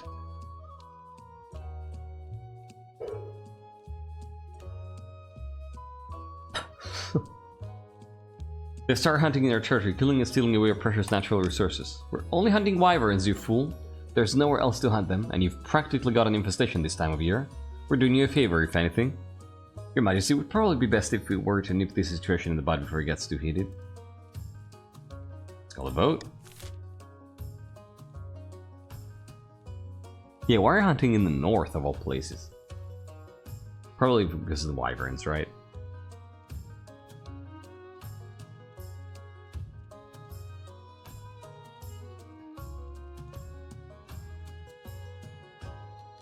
Well, Wyvern Week sounds good. Let's get some money. Let me get you some money. Yeah. Let's do that. I gotta give you some money. 200 gold to get some flying reptiles off Selstaff.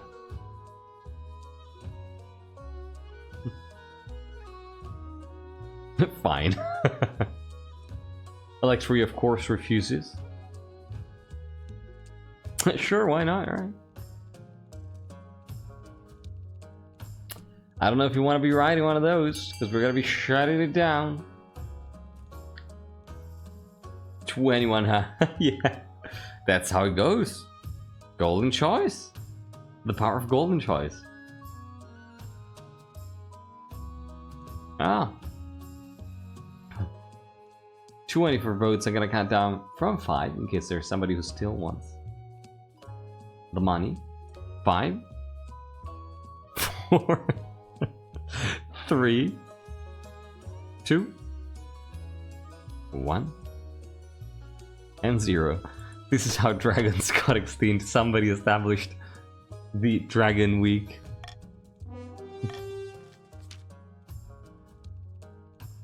What the fuck? Ah!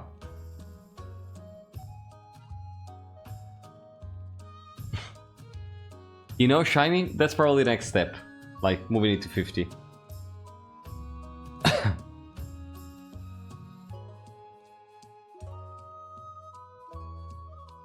Well, we'll see. You make a mockery of our customs. We won't forget this. Just a week? Bah, what are we supposed to do in that time? You've angered both sides of this debate. Perhaps it would have been better to pick one after all. Come on. Oh, auction time. Auctionroni. Auctionroni.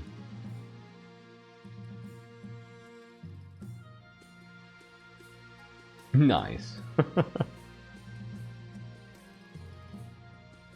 Right? Yeah, I am fascinated to see how how strongly money can influence people's votes, even if it's not that much, right? Like, it's less than what people usually get, and still it's super strong.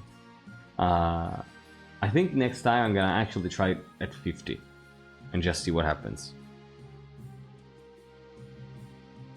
So, we have an auction. I'm gonna give you 1 minute to take a look at all the different options.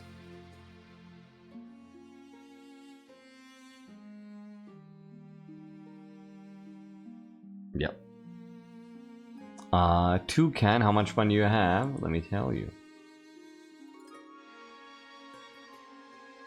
Toucan, you have 2,400. So 2,400. 2,400. There you go. So, let us start the auction. Counting down. 3, 2, 1. Boop. There you go. Exclamation mark. Fund followed by the letter of the billing with fund followed by the amount of money you want to spend. Your options are raising faith for the barons with A, lowering stability with B, raising authority with C, lowering military for the chiefs with D, raising trade for the counts with E, lowering faith for the counts with F, raising military for the grandees with G, lowering authority with H, raising farming for the patricians with I, and lowering trade for the patricians with J. I'll let you know, as always, when there are 20 seconds left here, which is right now. Then I'm gonna let you know there's 10. Spend that money. I don't see people spending money. No, actually, you are spending money. That's good. That's really good. Oh my god. 3, 2, 1. Oh my god, this was savage. What happened? Oh my god, you built a cathedral by... Oh my god, a 20,000 cathedral! Holy shit! Holy shit, last second Komori coming in with 5,000 gold!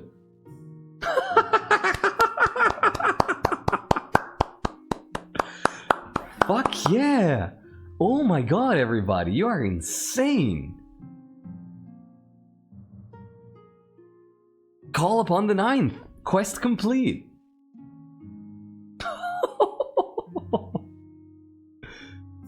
That is insane.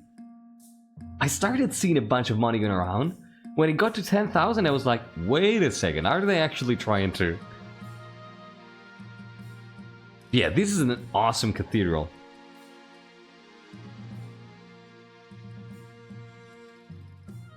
Good job. Good job. Barely, barely. I love how if you look at chat, you can see messages coming through, and it's like 3 from me, like the last 3 seconds. 3, 2, 1, and then right before 0, Komori funded the 5,000 gold that made this a 20,000 gold cathedral. So right before the countdown ended. Amazing job. Amazing, amazing. Good job, everybody.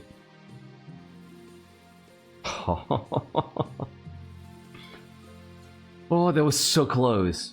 That was so close. Good job. So we get a cathedral and a very tiny observatory. Amazing stuff. Hell yeah. In-game quest tracker, yeah, but that's... yeah. Let's save that for the future. Yeah, right on the wire.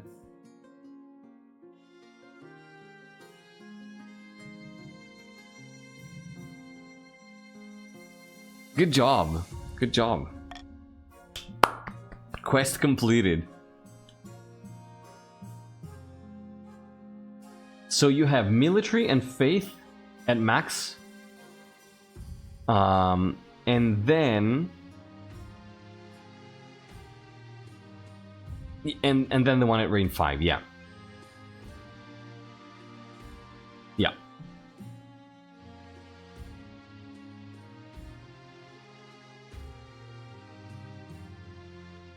Can we get an overview of all the nobles' current wealth?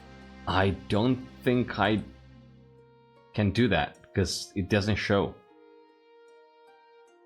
I can tell you how much you have, Kane. You have 200. Yeah, I don't think I can do that quickly, unfortunately, Kane. Like 2,000. I'm gonna do it this way. Yeah, 2,000 then 0. Bunch of 2,000 here too. 1,500, 1,000, 200. Boom. And then here we have 1,500, 1,500, 0, 0, 0, and the counts are very poor. Counts have spent a lot of money. 3,000, 2,000, 400, 200, 0. And then 4,000, 4,300, 3,000, 2,000, 1,700, 0. So it's a good mix. The counts seems to be the one who spent the most.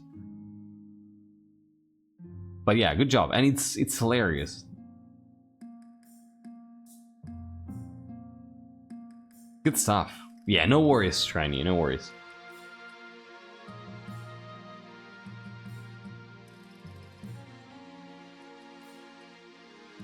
Oh no, I hadn't realized.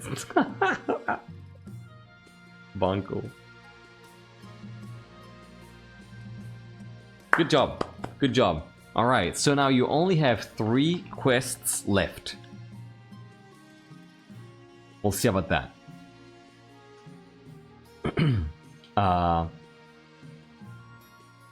Let's start with our heir. Marriage to Emmanuel is already a disaster. A disaster, even. He can't stand the sight of you, and when you are in the same room, it somehow always ends in an argument and a slammed door. The last thing on your mind is procuring an heir, but the needs of the kingdom must prevail. Oof.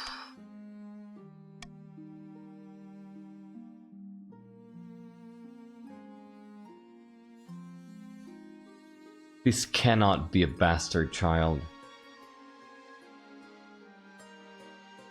This can't be a bastard child. This has to be a cousin, right?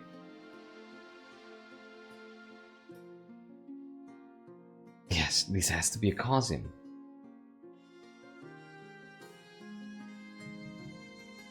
I think it's a cousin. Like, Lumi would probably have a bastard child lying around. But I think that they're aware of the example they have to set as a queller, so I think it's a cousin. Yeah. Alright. A terrible secret. Let's go. Your Majesty, I bring urgent news. The counts are deliberately eroding the power of the church in the east. And this is stage 3.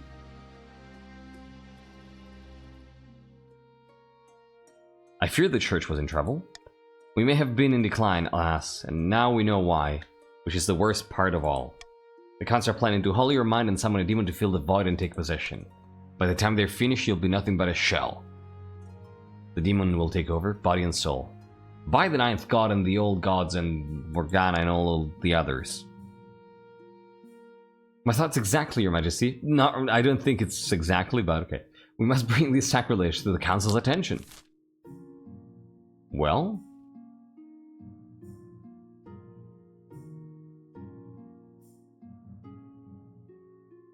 I mean, what better opportunity than to spread the word about the dangers of demons? This worked in the past, right? Ah. Right? Probably not gonna do anything.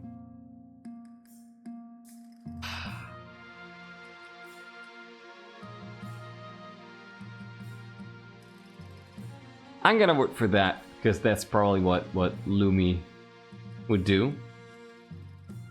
I'm roleplaying after all, so I'm gonna let you vote. I'm gonna let you vote on these. There's probably gonna be some ads running in just a moment. When those hit, I'm gonna hit the restroom. And I'll leave the vote open until the ads are over, alright? Oh wow, you're actually going for A. Interesting. Alright, ads are coming. I'll see you in 3 minutes.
Alright, 30 more seconds of ads and then we're gonna get started again.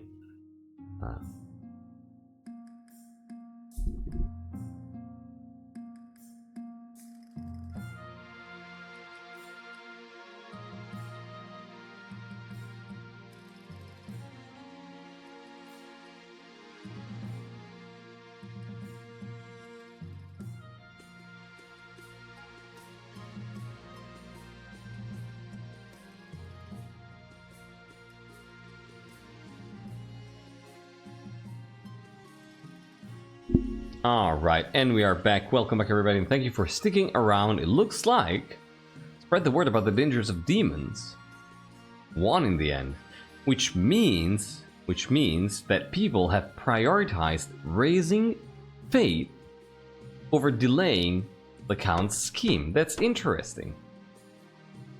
Interesting. Spread the word about the dangers of demons. All across the kingdom, priests deliver impassioned sermons on the dangers of the Seventh God's agents. More and more citizens flock to the church, and peasants place holy symbols in windows to protect their homes from demonic influence. But many nobles grumble about the church meddling in official matters. Is Monarch Lumi in charge, or the Inquisition? Well, that's not great. Look at that defiance. Jeez. Defiance is not great at all. Oof. You're aware of the ice giants, I hope. Shade? I know everything about ice giants. I'm from the north. The chiefs are willing to let bygones be bygones. They're forging an alliance with the giants to bring down your kingdom. What are the chiefs offering to those overgrown monsters? My intelligence suggests that the chiefs are offered up the kingdom as plunder for the giants when the time comes. It's not often I say this, but the kingdom's strong economy is a problem. Even ice giants can sense such a lucrative opportunity. What am I supposed to do, tank my economy? That would certainly be one strategy, yes. Yeah, Shade made it out of the collapse, yes.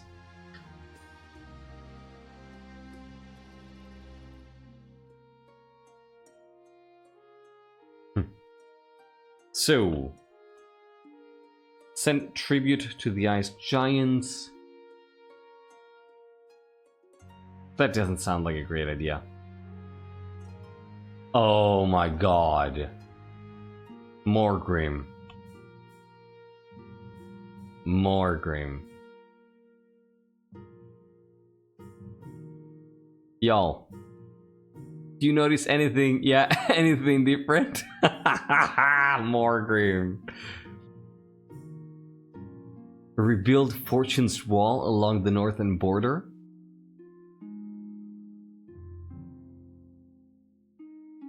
Wait, this is normal text? No way.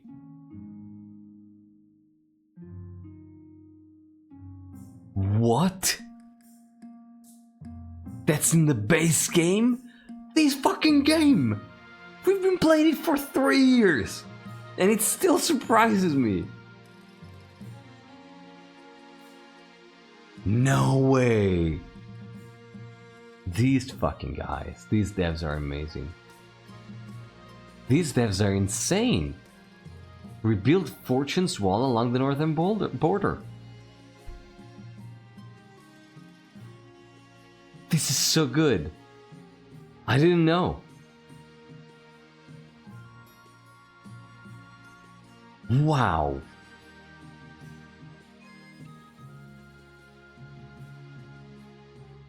I mean, I want to rebuild Fortune's Wall. I'm gonna redo these though. This is so cool. The wolf failed. Does no one remember the Giants' War? It didn't stop them. It slowed them down though. Yeah, that's so good.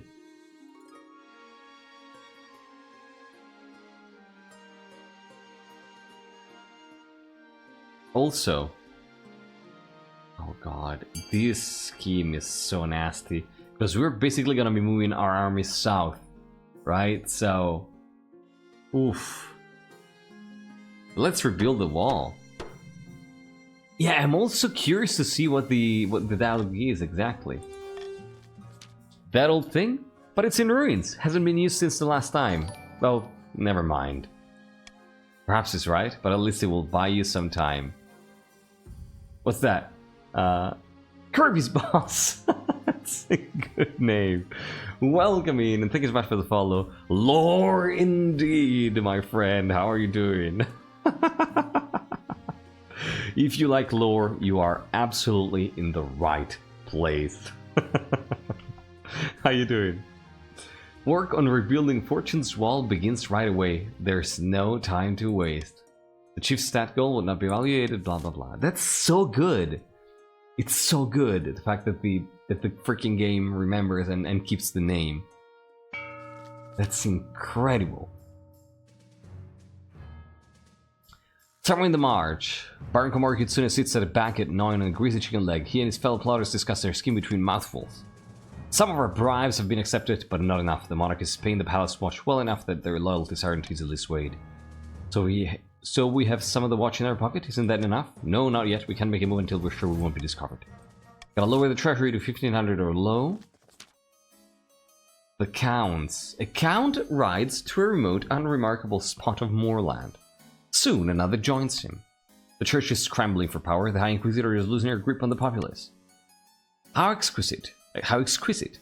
Then we can make our move unseen. We must invite a demon to possess the monarch. The ancient books describe two demons, each attracted to different aspects of a human mind. Counts of the East, who do you want to summon?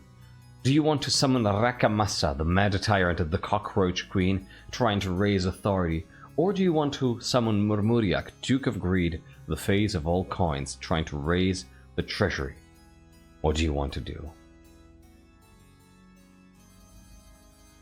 Is Ragnarok the Giants playing their own version of the Ashmead War bet against us? Fuck, that might be. Oh my god, Kane, that's so genius. You join, typing !mark join, exactly, Kirby. And then you can vote by typing !mark vote, and then the letter of the option you want to vote.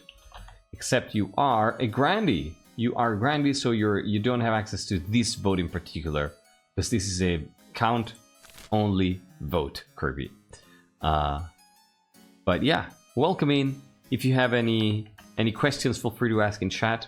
People are going to be more than happy to help you figure out how to play the game.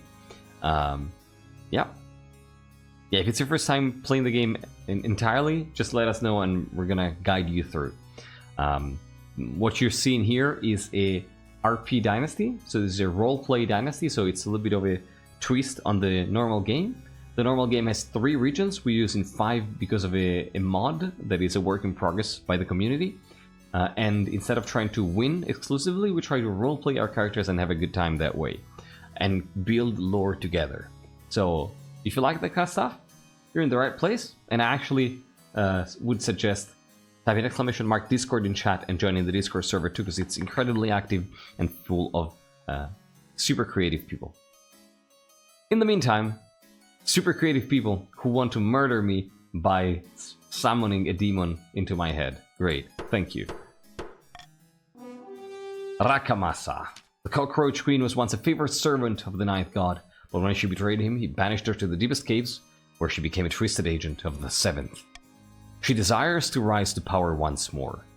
She will be attracted to a powerful monarch whose authority is unquestioned. For the final stage of their scheme, the council must raise authority to at least 7.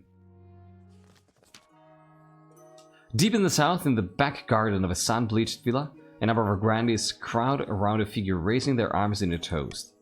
Here's to the future monarch, Zilma, and the golden age on the horizon. May the Ninth God strike down the false monarch for their wickedness. Soon the Inquisition will be complete and the Archbishop will crown our claimant. But what should be done with the monarch? Grannies of the South, what do you want to do here? Do you want to burn the monarch at the stake, of course, or trying to lower stability? Or do you want to show mercy in exchange for abdication trying to lower authority? What is it that you want to do? Grandies, it is your moment to decide. Of course, Kane votes for A. Grandies, where are my grandies? I see Lurks, Vaspir, Thrifty, T-Alice, Kirby, now you can vote, Tokamak, and Amy, who voted. You are a Grandie, Kirby. I just checked earlier. You know, there you are. You're a Grandie of the South. So you can now vote on this. Yeah, there you go. And burning it is, I think. Yeah. Will an abdicated monarch avoid the next affliction? Because if so, that's grounds for Lumi to live for a very long time. Well, apparently people don't care for that.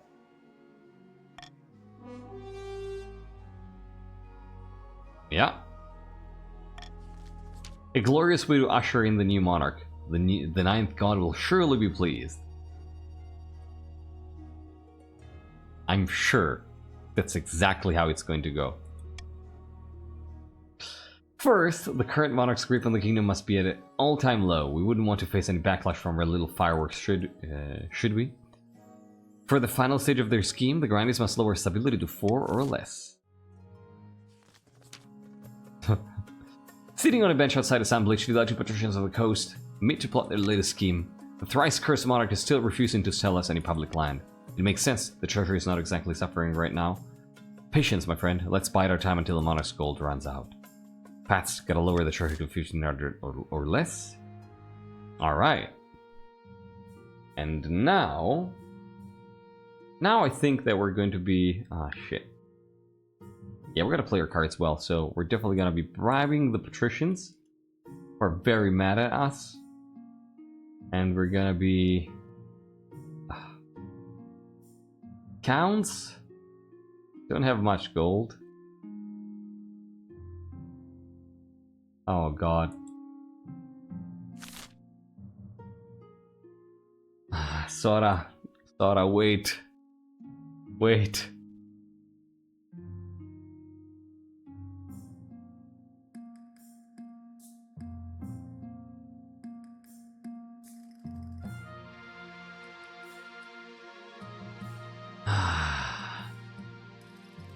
No, I am bribing those who are the maddest.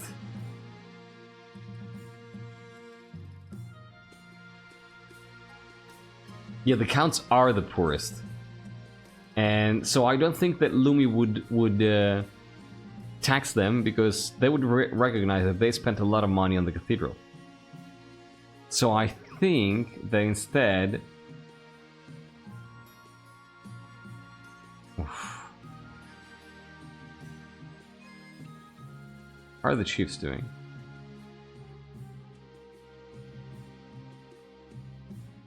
Generally wealthy. There are a few people who are on the low end, but generally wealthy. I think they'd do that.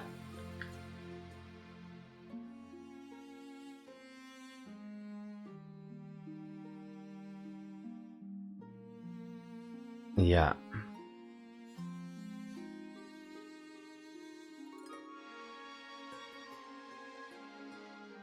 Susie Easy Nashmid? Okay. I think it might be like this. In order not to tax the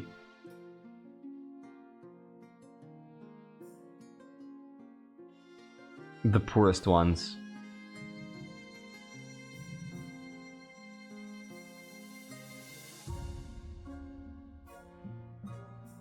And welcome back, Adonia. It has to be this way.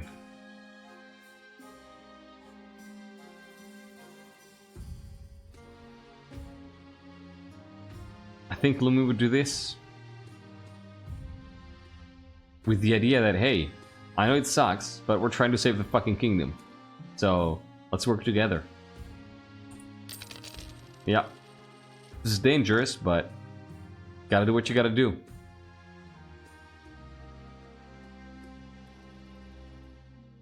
So, an untimely death, a hungry bear, and a delicate matter. Well, let's start with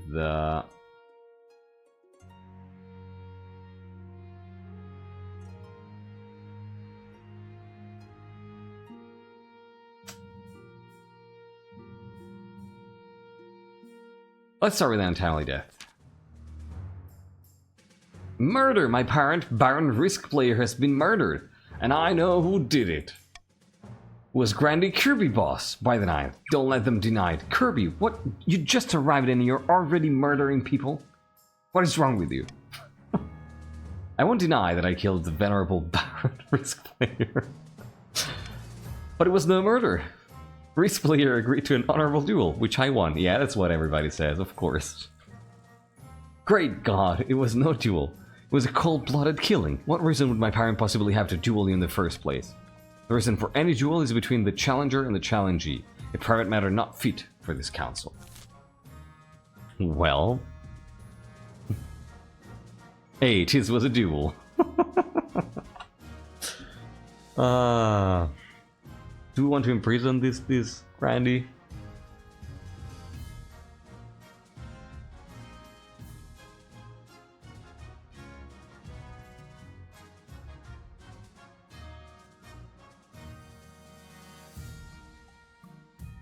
I mean, investigation.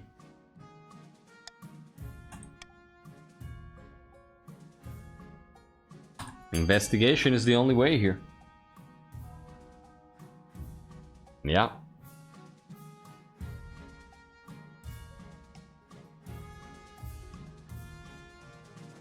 To the party, new people tend to be in suit. Wait. What's that? Kaja. Oh, yeah, you're right. you tried to steal a bear, you're right. Can't we just hang Kirby? What? Not now, give it time.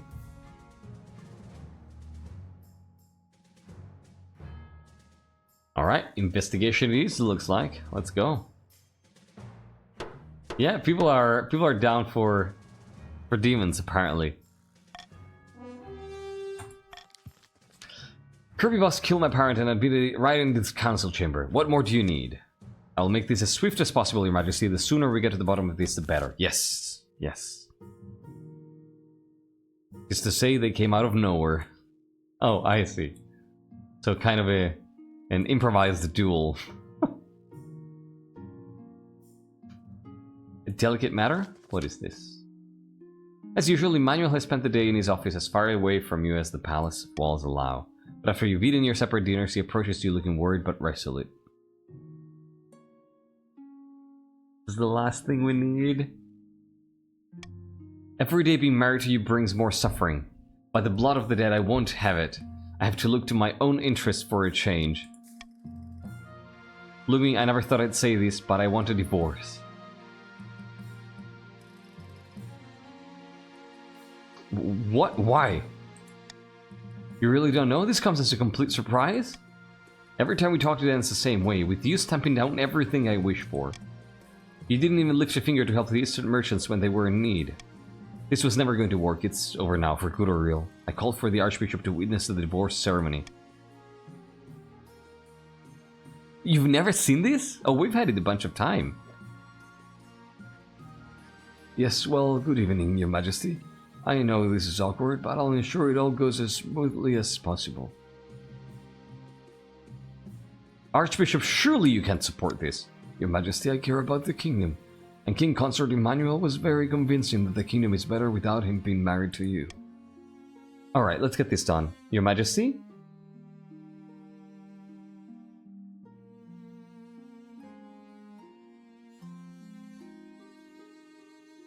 Yeah, exactly, Kane.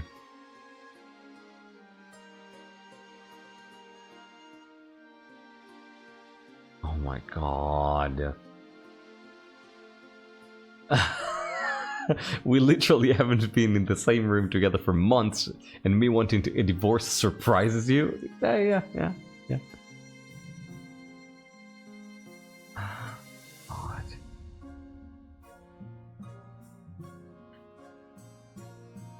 Would Lumi say... What will the nobles say? I don't think so. I have no choice. He rolls his eyes. Very well. You are now divorced in the eyes of the kingdom. Oh shit. That's it? King Consort Emmanuel? Sorry, Emmanuel wanted this done efficiently. Soon Emmanuel is ready to leave. How much does this drop? It was fated to end this way. I fear I will not see you again, Your Majesty. Then he's gone, leaving you in the palace with no one but your honor guard, your huge household of servants, the palace watch, and your inner circle of advisors, practically alone. Exactly, Kane. Yeah, Lumi's too honest to try and pretend the relationship is working. Yeah, their commitment to truth and honesty will hurt them politically. I agree. I agree. Yeah. Yeah, honesty is a big value for Lumi. Fuck! I'm gonna get burned at the stake? Oh my god. Word quickly gets out. The kingdom is shaken by the news. In the capital and beyond, everyone's gossiping about what happened. Blood and stars, Your Highness. You rejected my dear Emmanuel. My own blood. This is an outrage. Actually, he divorced me. That's not the point. It is the point. I and my fellow counts worked hard to put a dowry together for poor Emmanuel, tailor his outfit, prepare the feast. Now that the marriage is installed, I petition the monarch to refund the cost of the wedding. You're thinking about money.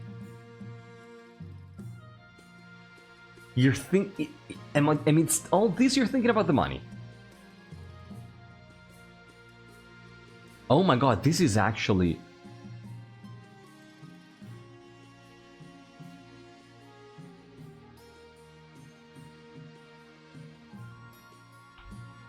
The best farm animals is actually a huge deal right now.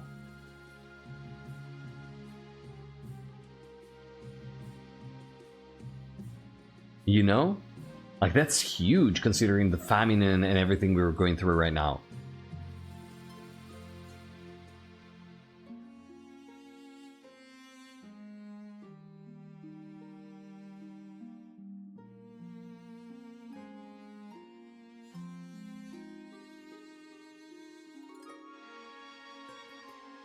I kind of don't think we want to do that.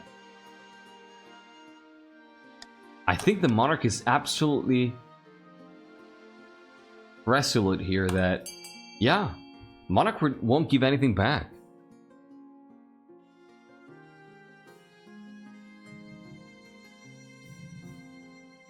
I think Lumi is absolutely unmovable, unshakable in this decision. This isn't even a choice.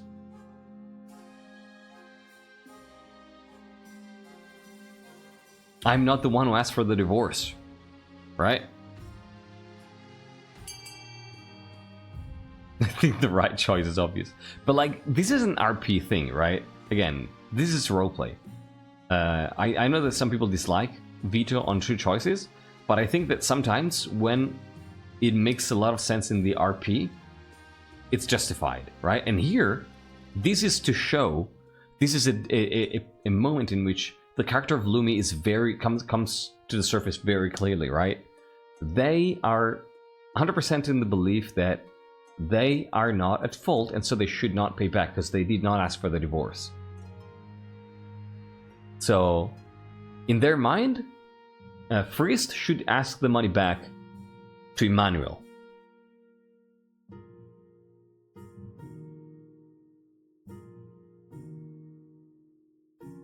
Yeah, let's go. You're right, Swede. Emmanuel predicted doom at the very start. Drakov's bones, this is an insult, not just to my family, but to all counts. As anger grows in the east, you do hear whispers that some believe that you were in the right for standing your ground. Hopefully, your supporters will win out. Meanwhile, Frist is forced to put up Emmanuel in his estate, which turns out to be a great expense.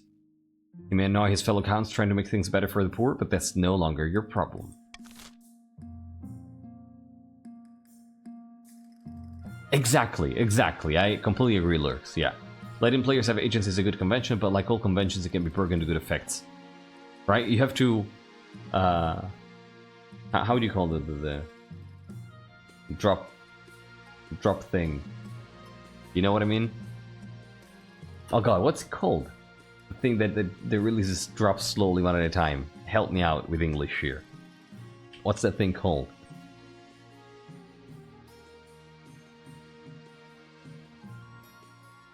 Kaji also gets his own agency. Thank you, I appreciate that. Counterweight? A dropper? A dropper, really? That's the name? No way. Or pipette? A dropper, yeah. Yeah. So you have to dropper it. Fucking English. I don't want to believe this. There's a verb for that in Italian that is very good. You know? But anyway. There is a better verb than that. You would say. I want to know now. Centellinare. Centellinare. Yeah, eke out. No, not really. Ah, fuck that. No time for culture now. Let's move the apocalypse along. A hungry bear. Our wondrous bear is thriving in the north, your greatness, just as Skurinorden would wish. It is kind of dumb. Dropping better puree depending on the context of the dropping. Friendly local chemist who's had to use all three. I wouldn't know the difference if my life depended on it.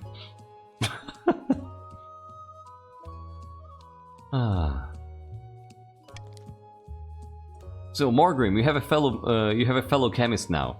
Look at that. The god speakers have gained visions of new herbs and medicines ever since she arrived. The gods are good. Thank you, Morgrim. I appreciate that.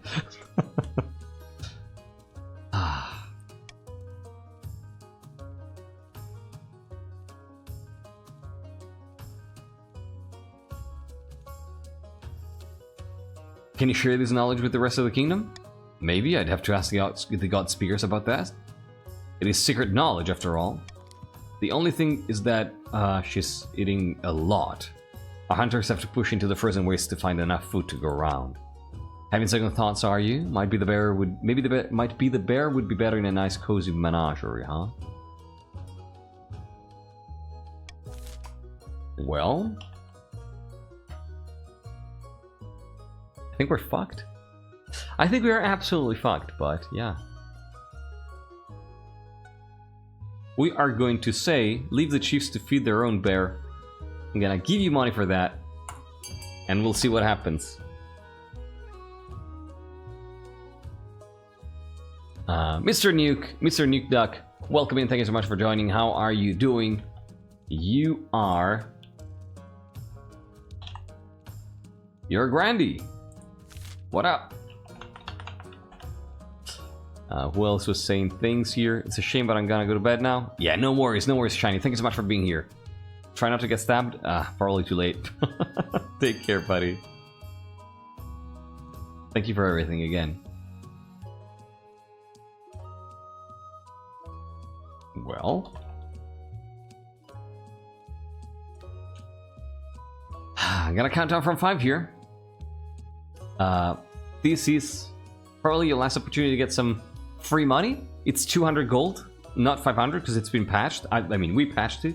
So counting down from 5, 4, 3, 2, 1, and 0. Good move, Shiny. Glad this isn't King of the Castle going. Hell yeah, Mr. Nuke Duck. We basically only play King of the Castle. We played once a week. We have long dynasties with a lot of role-playing and additional rules that I designed specifically for the dynasties. You can find more info by typing exclamation Doomfall or exclamation info. So if you like any of that stuff, definitely drop a follow and or join our Discord server, because this is pretty much all we do around here. Counterpoint, Your Majesty, if you were indeed fucked, you'd be in a much better position. You'd have an heir, for example, and probably still in marriage. Thank you. Very clever. Yeah. That's accounted for, Amy. Don't have enough viewers for it? Hell yeah. Yeah, it can be tough to get people started. Join our Discord. There's a channel to post things when you go live. So yeah, let's see how that goes. Let's see how this goes. It's a fucking failure, of course. The chiefs dig into their deep stockpiles, but it's not pleasant living off fermented seal and dried fish for months on end. As the chiefs grow hungrier, so does the bear. Well.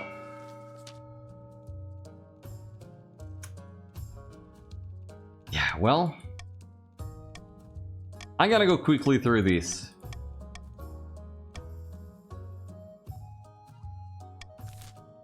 Chiefs, you have a vote here. How do you want to try to end the reign that's going to end right now? Do you want to let the ice giants fight alone and swoop into the kingdom's rescue, trying to lower authority? Or do you want to march with the giants and devastate the kingdom, trying to lower stability? Which is the one? Which is the one?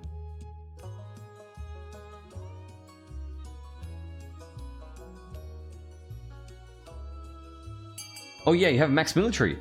Dang, look at that. That's another quest. That is another quest. Good stuff. So if nothing changes... Damn. Let's go.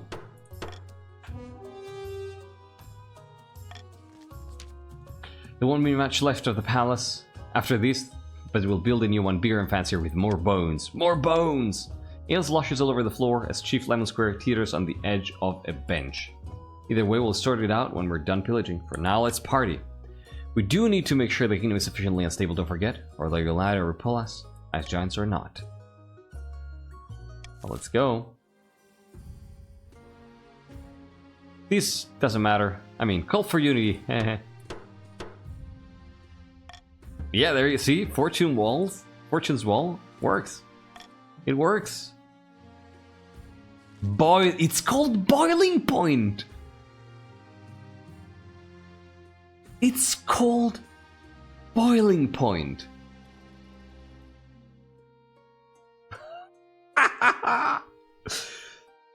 You struggle to keep your eyes open as you pore over your letters late one night.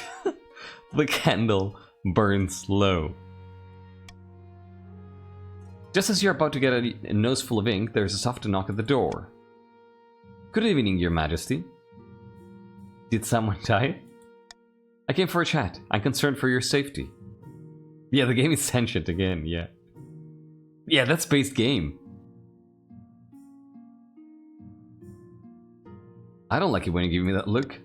Then you should listen carefully, Your Majesty. There are a number of rumors circulating about you at the moment, all preposterous, I'm sure. Yes, preposterous. But the common folk are easily swayed. Many think you are a monster, if not literally, then figuratively. Before you can answer, your marshal burst through the door, a panicked look on her face. No time, Spy Master. There's a mob forming outside, and I think it's about to turn violent. How violent? Somewhere between angrily waving torches and pitchforks about and putting the Monarch on a block and chopping their head off, I reckon. Your marshal leads you down winding staircases to a secret exit. Through the palace windows, a pack of city folk are pelting tomatoes at your beleaguered watch. This way, Your Majesty. You're led down a dark tunnel, your honor guard following closely behind. You realize before long that your marshal is leading you through the catacombs that crisscross the underbelly of the city. When you emerge from the darkness, you're far from the palace next to an old canal. Lumi's reign began with the nobles hoping the usurper would boil in the river, and now the Inquisition and Zilma are going to make sure it happens. As it began, so it will end. Oh my god, this is so perfect! Why is this perfect? I hope you're not expecting me to swim. This is so fucking perfect. Even, you know, the boiling things.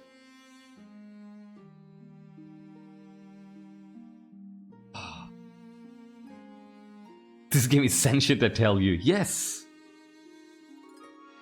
This is insane. Yeah, that's true, Sayobi, yeah.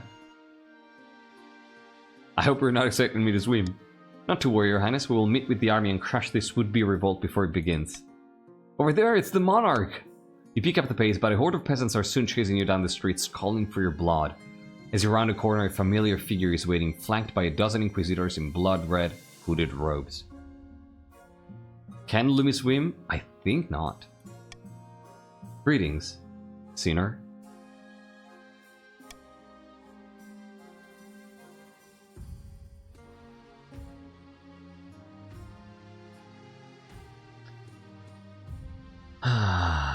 Oh yeah, Clued will 100% be sentient.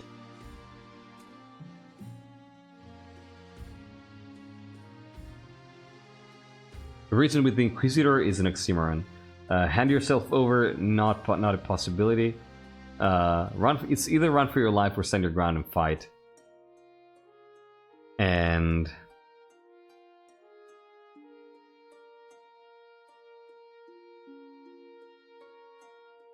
Phoebe strongly believes that pure faith in the Ninth will save the kingdom. Yeah.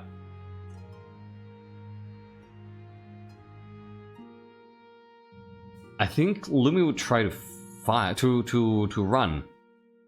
I don't think they want to fight here. I don't think they want to fight. Before she has a chance to get closer, you sprint down a side street. I don't think she fights. I don't think they fight. I don't think they fight her. That's what I was trying to say. No. They don't really have anything against the Inquisitor, aside from this particular situation. And they know their chances. They know that they would be overwhelmed here. Like, there's a mob running behind them, so stopping to fight the Inquisitor, let's say that they cut down the Inquisitor, the High Inquisitor, and all the other Inquisitors, the mob reaches them and they're dead, so they gotta run. After them, a fight breaks out as the Honor Guard rush to defend you against the Inquisitors and a tidal wave of zealous peasants. You're so transfixed by what's going on behind you that you don't see grandly that which lurks a second until you've run right into them. Steady, Your Highness. Where do you think you're going? Moonlight flashes on the dagger in their hand. Then suddenly, blood is flowing out of a deep wound in your side.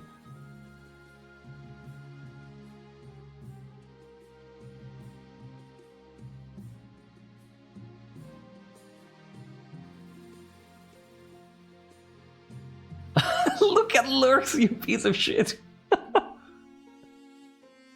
And you know, and I think that Lumi says, I'll see you in hell, meaning I'll see you after the apocalypse. Right? I'll see you in hell, meaning in a few years after the apocalypse, because you are helping the apocalypse happen right now. Oh, you also, yeah, you have a dagger on you here. Good catch, Tialis. The Grandee is perfectly silent, but a smile crosses their lips as you collapse to the ground. You come to as Inquisitors lift you off the cobblestones. Grandee, which lurks a second, is nowhere to be seen.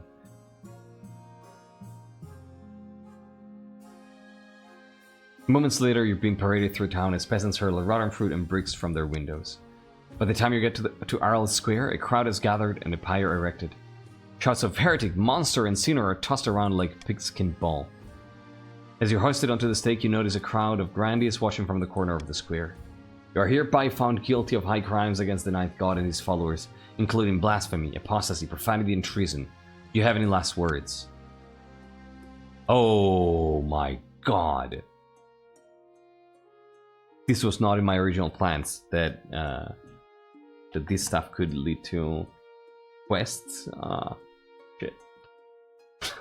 Torchbearer and Inquisitors chant as they light the straw at the bottom of your pyre.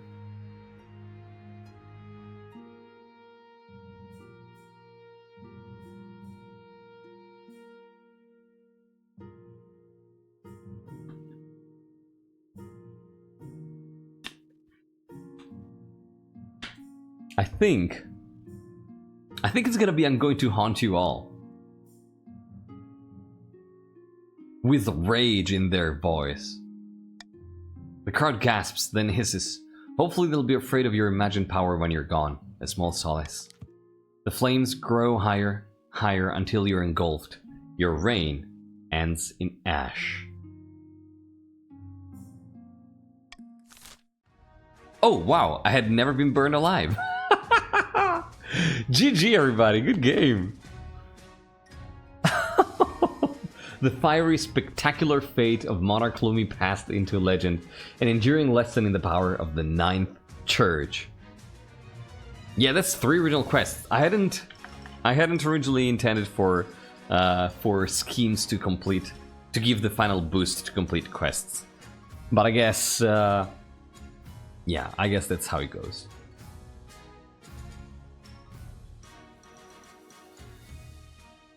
Yes, this is an ongoing story, absolutely. This was episode 3, and we're gonna keep playing this. Good job, everybody. GG. Good game. Wow. That's pretty impressive.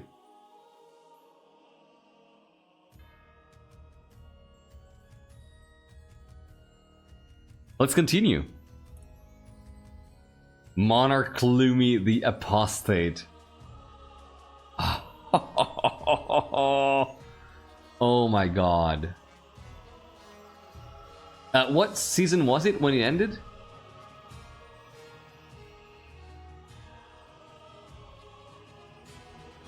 Now, since afflictions start with the death of a monarch, and Lumi's final words were they would haunt us all with hatred in their eyes, perhaps this new affliction will be partly blamed on them and called Lumi's haunting affliction. Well, might be. I mean, actually, it's very fitting. Oh my god. Oh my god, it's so fitting. Let's talk about this in a second. So, richest noble is once again sparse corruption. Poorest noble is null arc. And this is Zilma. Zilma, your next monarch. Oh, Zilma. Oh, Zilma. We'll see about that. We'll see about Zilma. So, let me tell you what the next affliction is going to be here. Alright?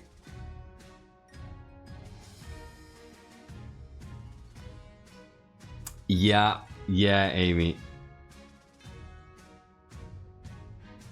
Yeah, no worries, Morgan. Oh, no. Yeah, let's do 974. Let's do it that way. It's alright. So, when Monarch Lumi dies, a new affliction hits the land.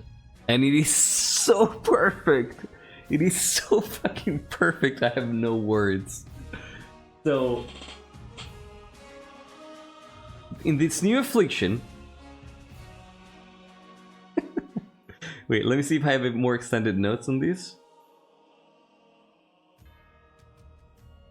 Yeah, there you go. This is nice. So...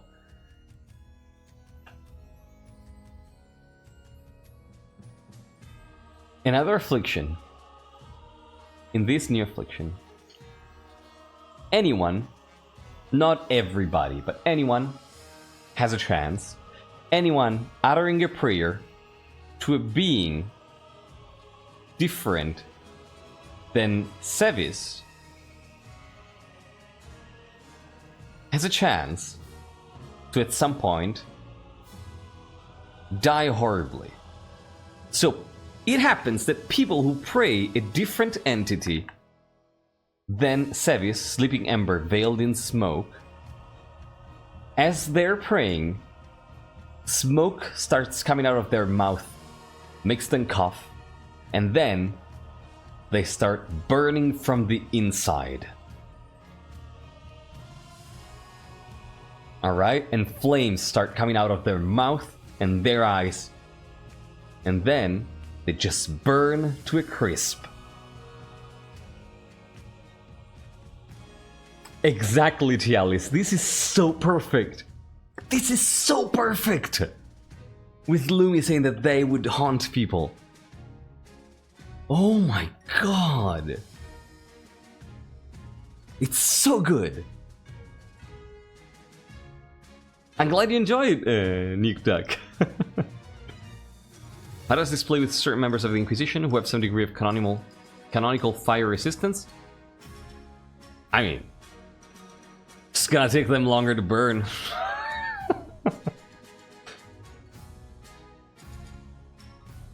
It's the worst time ever to start the cult then, unless it's a cult to Sevis, to the entity who's making these people burn, then those people are fine. If you want to pray to that guy, then you're good. Anyone else, you might burn alive. What counts as a prayer?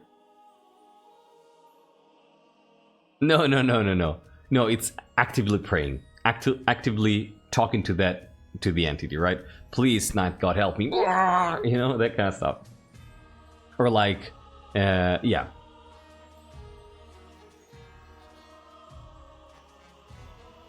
This is 100% Lumi's doing it in the eyes of the Inquisition? Probably. Probably, yeah. Lumi's apostasy? Yeah. But again, it's not just Ninethists. Kaldovagans, Ninethists, people that worship demons and the deposed gods, the old gods of the north, anything. Anything. If you don't pray, you're not affected at all, then? Yep. Yep.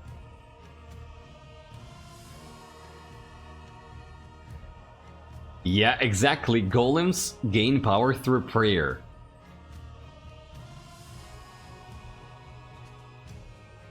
Yep.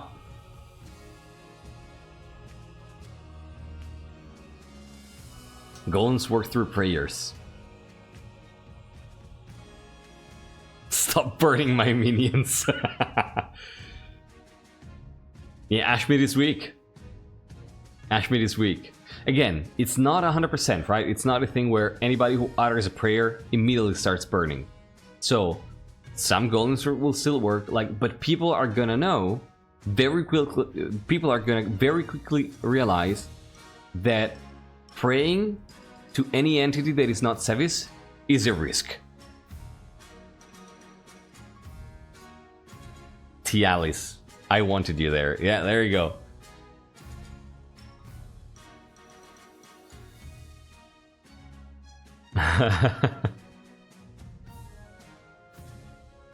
This is so perfect. This is absolutely perfect. Yeah, Lurks, like, this is absolutely perfect.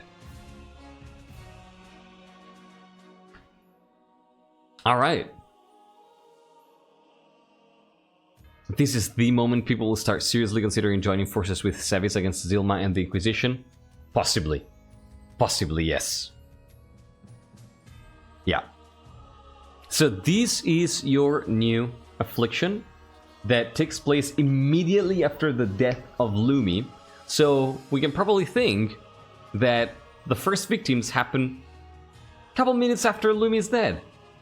Right after, right? Lumi is dying, screaming on the pyre. And as they die, a bunch of Inquisitors, a bunch of people are there praying. And some of them just start emitting smoke from their mouth, and then fire comes out of their mouth and their eyes, and they just shrivel to a crisp. Right there and then. And silence falls.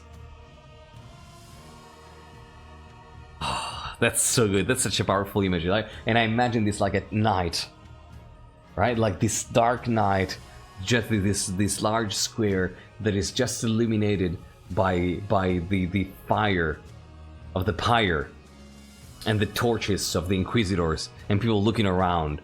Oh, and suddenly all these small fires start popping up, and it's people catching fire. Oh my god, you're right. The divorced spouse was a doomsayer. Wait, what? Was it? The divorced spouse was a doomsayer? No. The schemers were doomsayers, right? What if the first victim was the High Inquisitor? I don't know. I'll think about that. What if you make up a new god, like a Link with a Second, the Undefeatable or something? Probably gonna die.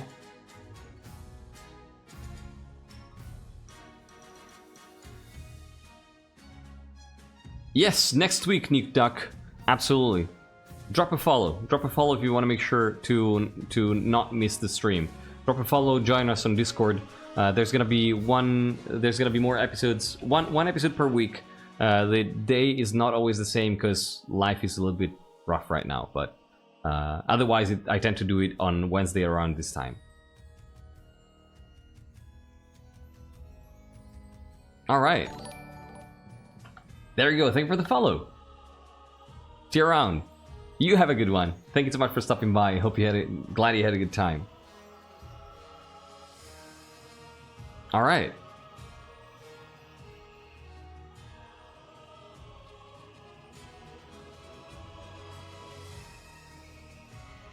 I think so too. I think so too. Right? Like Phoebe, High Inquisitor Phoebe, I think would be an interesting person to have. So yeah. Is it speaking a prayer, or could one silently pray and remain inflicted? Like silently pray, you mean without uttering a word, right?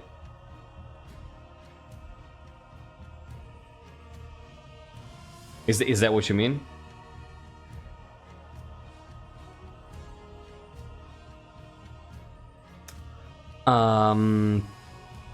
I would say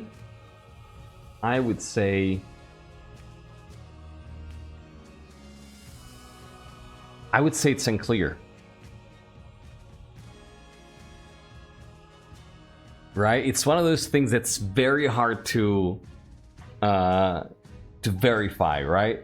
So some people say you can and nothing happens. Some people say, yeah, but I've heard that a friend of my friend's cousin was just thinking and then they burned. You know? So I think it's one of those things. Like spoken, there are no doubts about it. Like probably it happens. Everybody happens to see that happen once or twice. Silently, it still feels threatening. You know, it still feels dangerous even if you do it. Yeah, exactly. Rules lawyering immediately.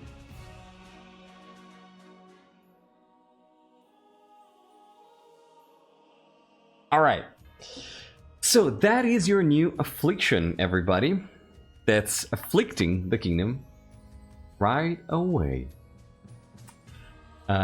With that, I think we're gonna be wrapping up episode 3, but don't go anywhere after this, because I need you to join the game again in order to be able to edit the file for next episode.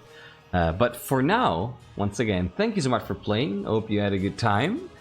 And thank you for being creative and awesome and helping me move this kingdom towards safety, possibly, but definitely fucking it up a little bit more in the process.